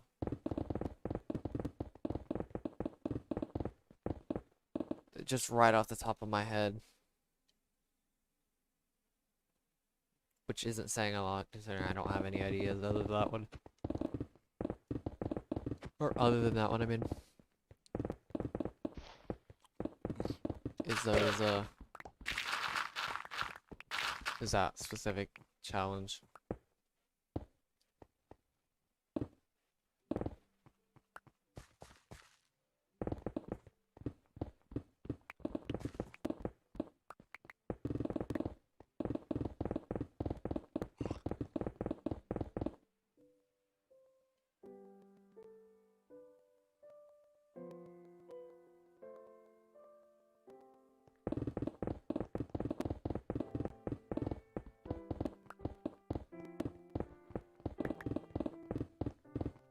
Because there's nothing really difficulty based in terms in Minecraft for mining, from what I've seen in terms of sheer difficulty.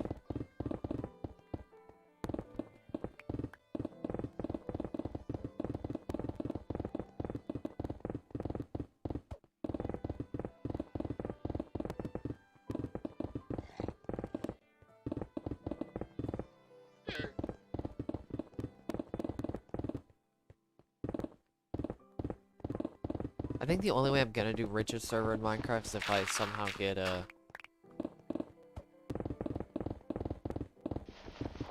big enough so I can actually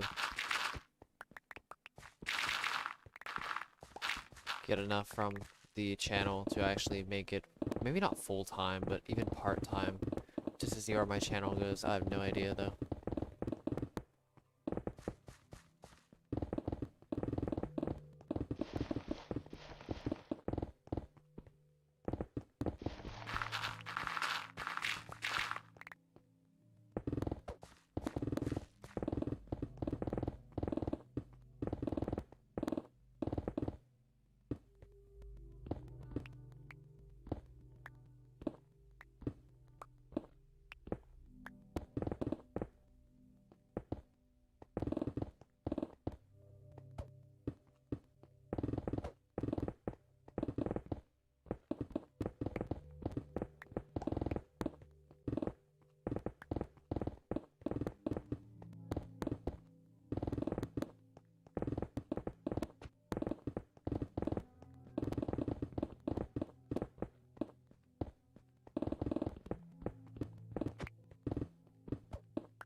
Does anybody have any ideas for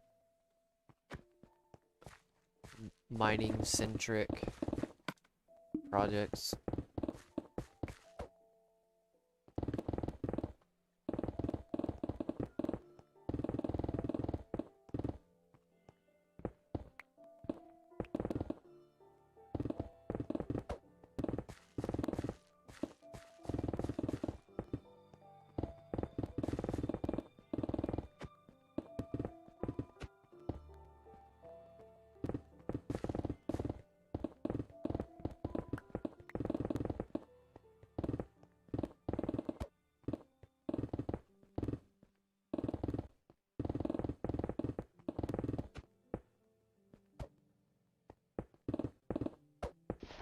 Or resource centric, I guess you can say, instead of it doesn't even have to be mining. It could be resource centric, since I actually like resources as well, which a lot of it deals with mining. And when it comes to resources, it doesn't even have to be mining itself. It could just be resource centric or whatever. I don't know. That's the only one I can think of that's pretty extreme, that nobody's really, that I know of, nobody's actually done. At least not purposefully. Had the richest server. What's up, Mason? Go through when? Like per day? Per when? You gotta do the entire project per layer, per what?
Oh, that did not work.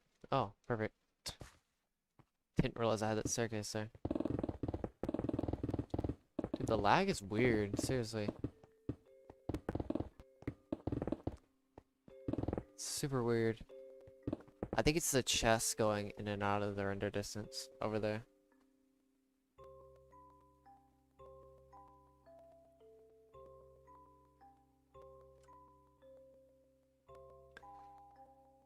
If you're wondering how many pickaxes I go through for everything, I'll try to explain it. So per layer, I go through around 6 bin pickaxes, roughly. I go through... And then through the... Oh, Jesus. Oh, okay. Oh, Jesus Christ, man, I'm gonna have a heart attack.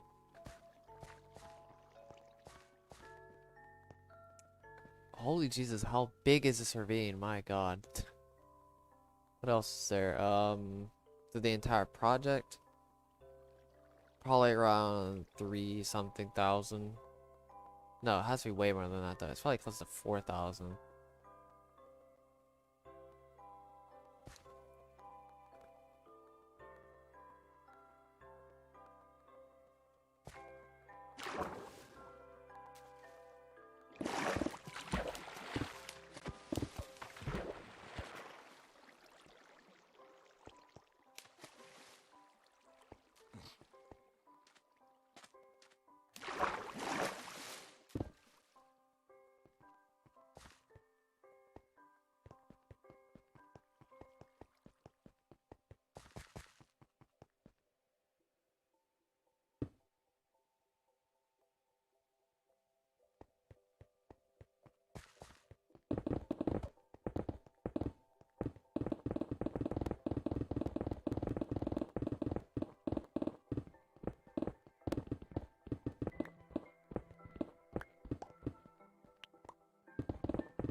God, that was way too close. Holy Jesus.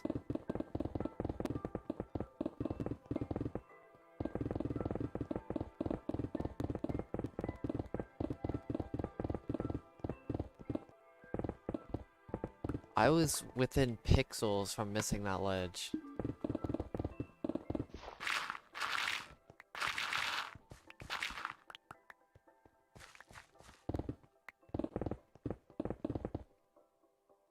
My God. If I didn't hit that ledge, I would have literally went straight into lava. Or at least there was a good chance I was gonna go straight into lava.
I'd be bathing in orange Fanta. Or Jello Fanta, I guess you could say.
Die, bunny.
big chill. What inspired me to do this? A guy named SwordKing090 who originally started this project of mining a classic science world, but was taking many breaks. He didn't even think he was gonna finish, so I decided to take up the cause, and he even mentioned that if he doesn't even finish, he knows that I'll finish, so I'd say it's a main inspiration, this project. I'd say the general idea of the project itself kind of inspired me to do it as well. Something about it, just something this grand of a project. It's pretty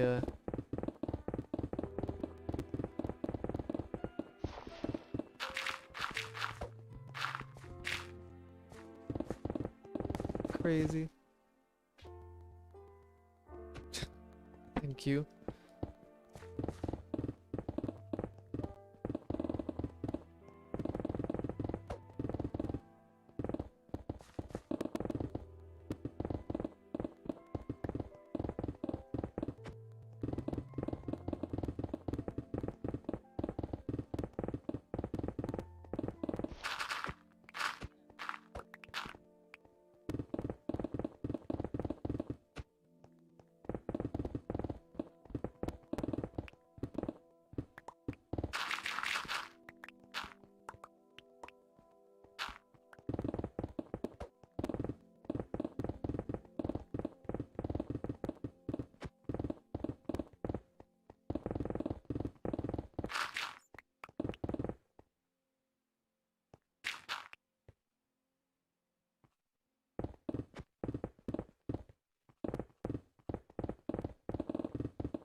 I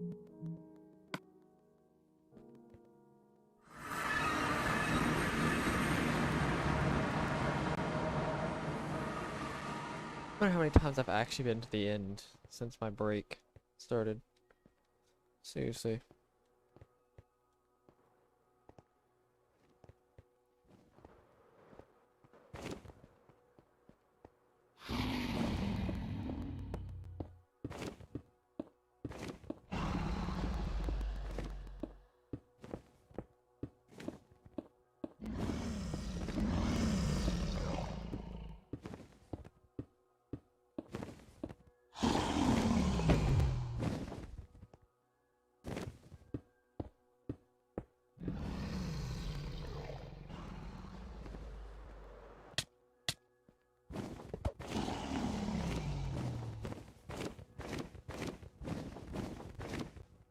No, I'm not gonna do that. What's up, David? I'm not gonna get rid of every single block in the world.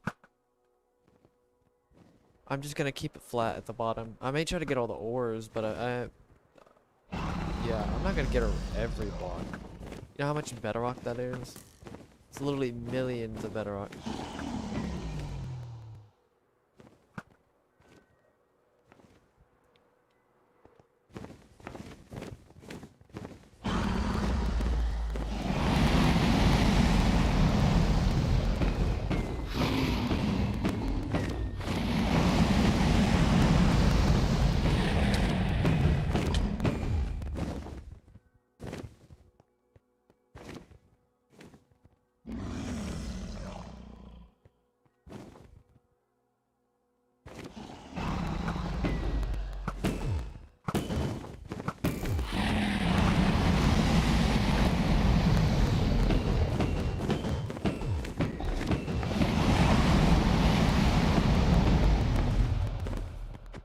No, I'm not gonna do that. It doesn't even make any sense though, because it's like, if somebody spawns in the world, they just die.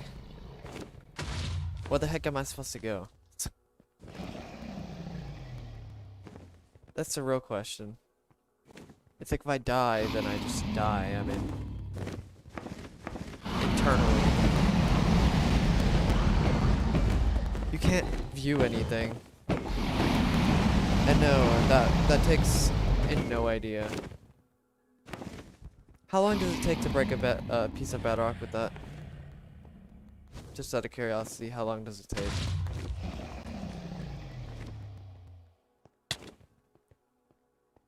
With that glitch.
Also, it kind of ruined the uniqueness of the world as well.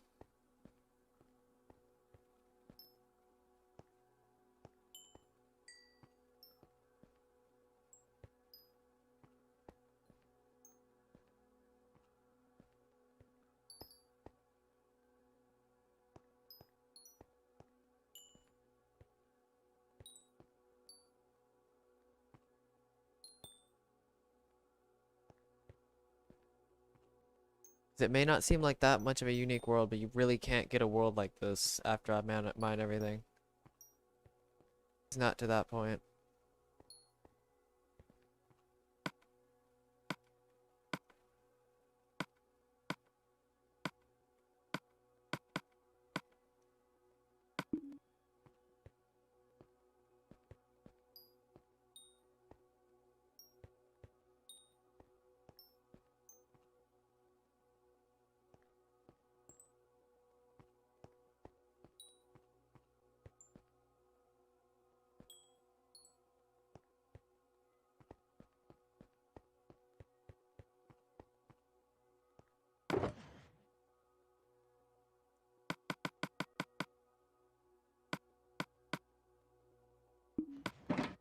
How long does it take to, does anybody know? Does anybody know about the Bedrock glitch with the dragon egg?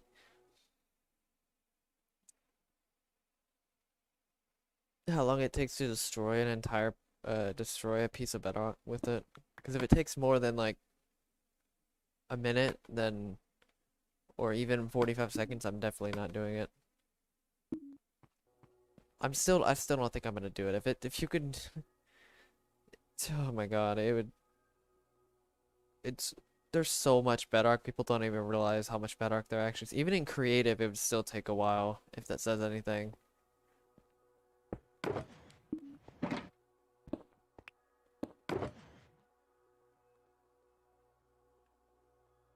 Because do mind you, there's 700 something thousand just on the bottom, the very bottom layer alone. That's not even counting the next 3 layers, which has probably what, like half the...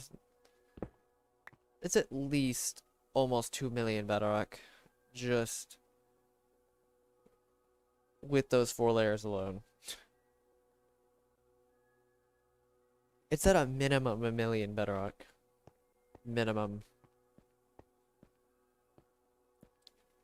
So I would rather not do a glitch over and over again 1 million times over. People think it's like, oh yeah, it's not that much. You've already done all this, but it's like, you're heavily underestimating how long it actually takes. How long mining that much Bedrock actually is, or you're underestimating how much Bedrock there actually is. Okay, give me a second.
Okay, I'm back. Yeah, it's just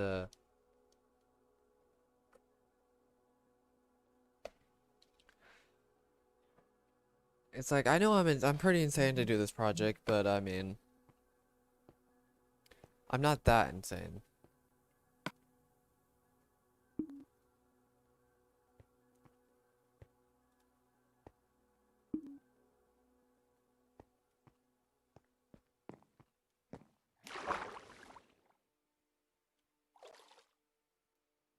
I don't know. It just ruins the uniqueness of the world. I mean, you gotta like the torch pattern and stuff like that. You can't get a world like this, seriously. I mean, you technically could if you mined another one yourself. Even if you use TNT, you really still can't get it unless you replace all the blocks on the bottom. Or you can somehow cleanly destroy the world without it to the bottom layers, I guess you could say. I don't know. What the heck? How did I take damage from that?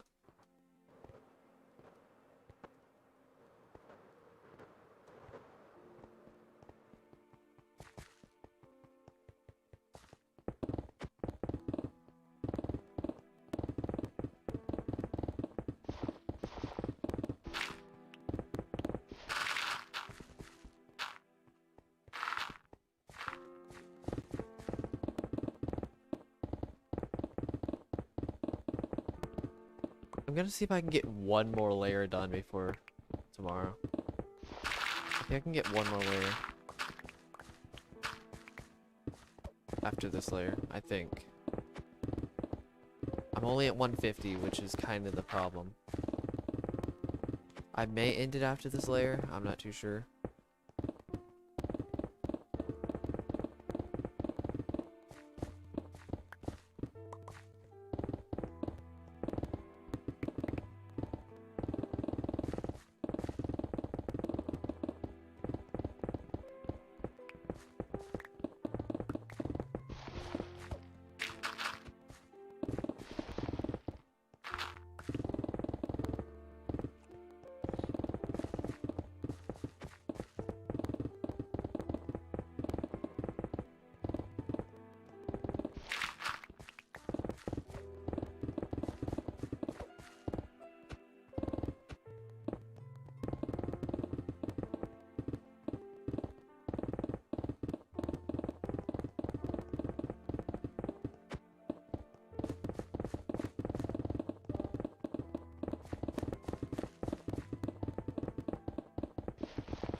Pretty good.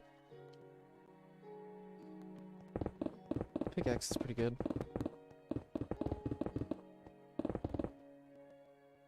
How is our pickaxe? Yes. I didn't even realize you even put our, honestly.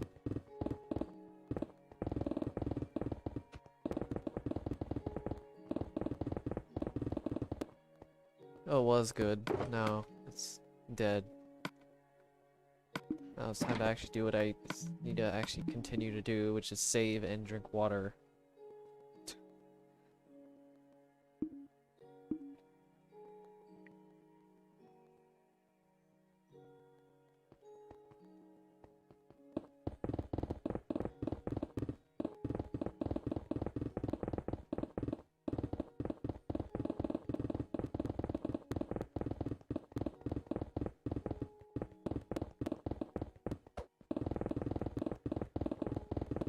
Yeah, I don't think I'm gonna finish another layer. I think I'm gonna end the stream after this layer.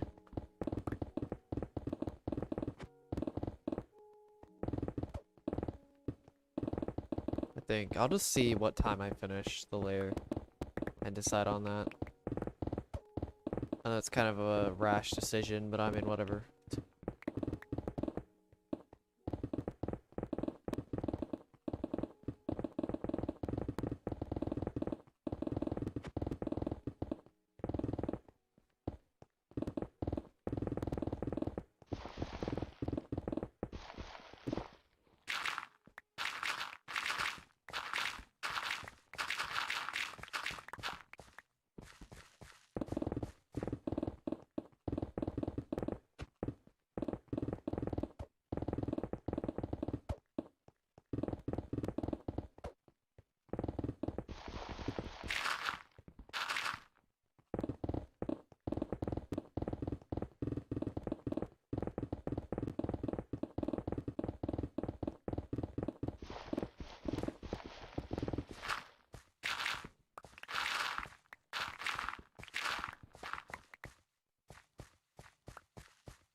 Well, no, 11, because I was at 56. I deleted 11 layers, which is crazy, for like 2 days. It's like 400 something thousand blocks. That's not even counting tomorrow either.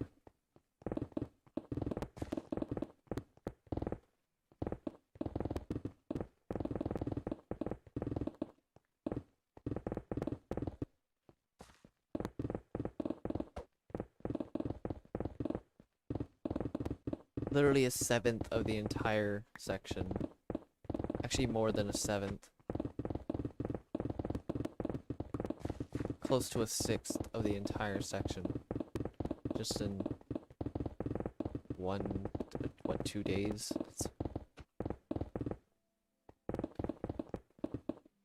Which, I mean, it kind of shows how doable this project is, but you just really have to. But yeah, it does show how doable this project is. Just based on that, I mean, I only spent, what, like 30 hours, which I know is a long time, but considering I got a sixth of a section done in 30 hours says something. These sections aren't actually as big as people probably realize. I cleared almost 500,000 blocks in, what, 2 days?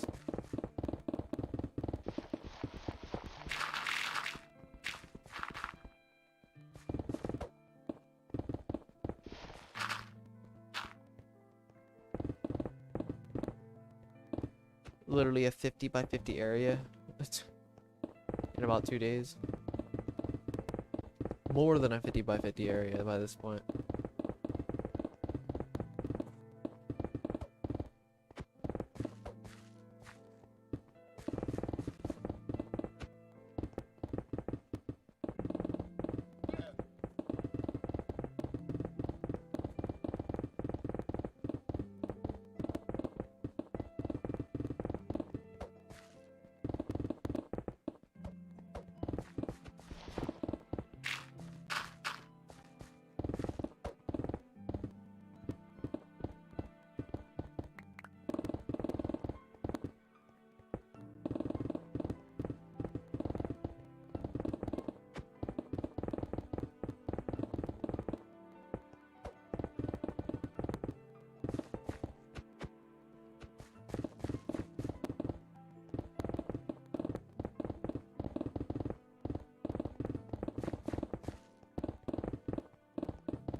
I think it takes a little bit longer than 2 hours to do one layer. Probably 2 to 2.5. It's probably around 2.5 layers actually, or 2.5 hours per section. If you account for pickaxes and going to the end and stuff like that, on average.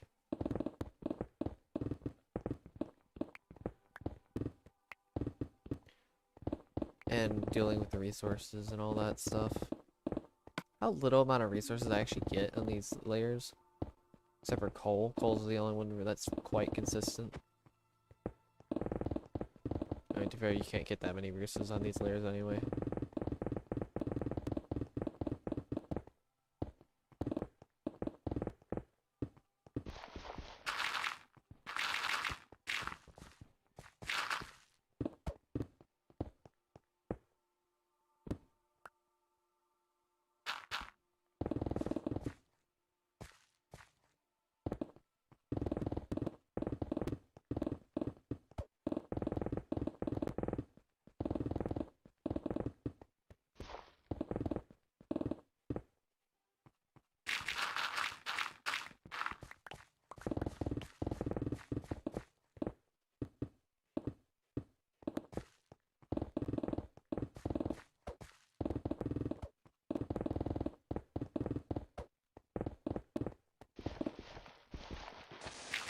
There's still sand, what the heck?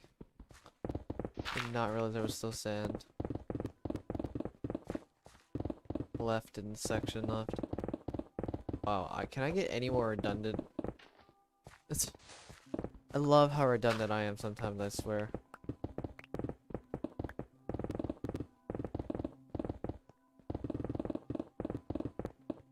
It's actually pretty funny.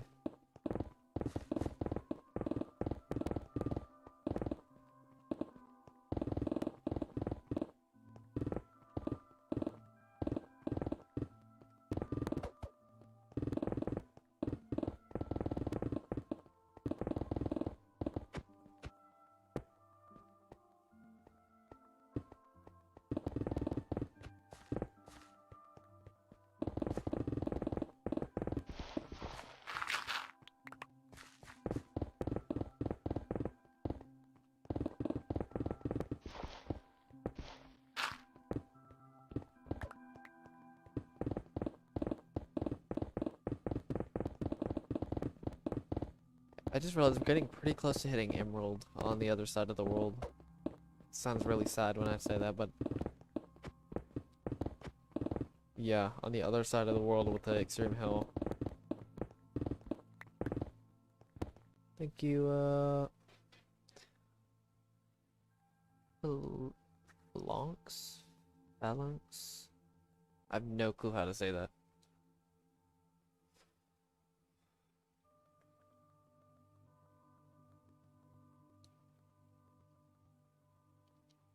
Thank you.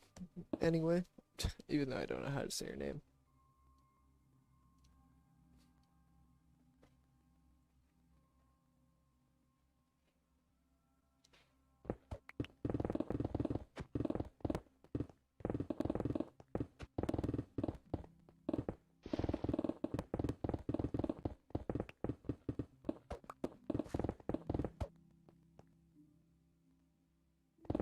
That was something.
Jeremy?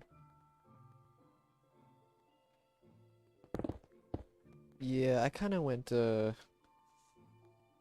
on a little hiatus at one point, but I would say at least now it's finally kicking back up.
know what? I think I'm gonna end the stream after this later.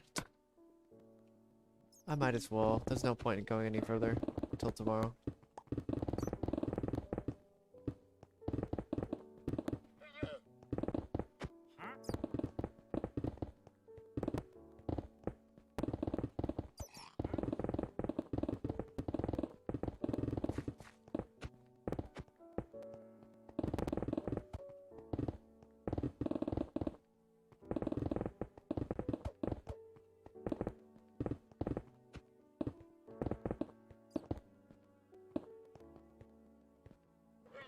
Alright, that was pretty nice. So I'm gonna do the calculations before tomorrow and just see.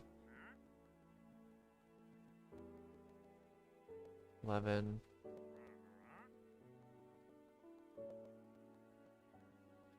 Almost 500k if you don't count the spaces and stuff like that. I should be able to hit 500k tomorrow. Probably tomorrow. Possibly tomorrow. I'll see you guys.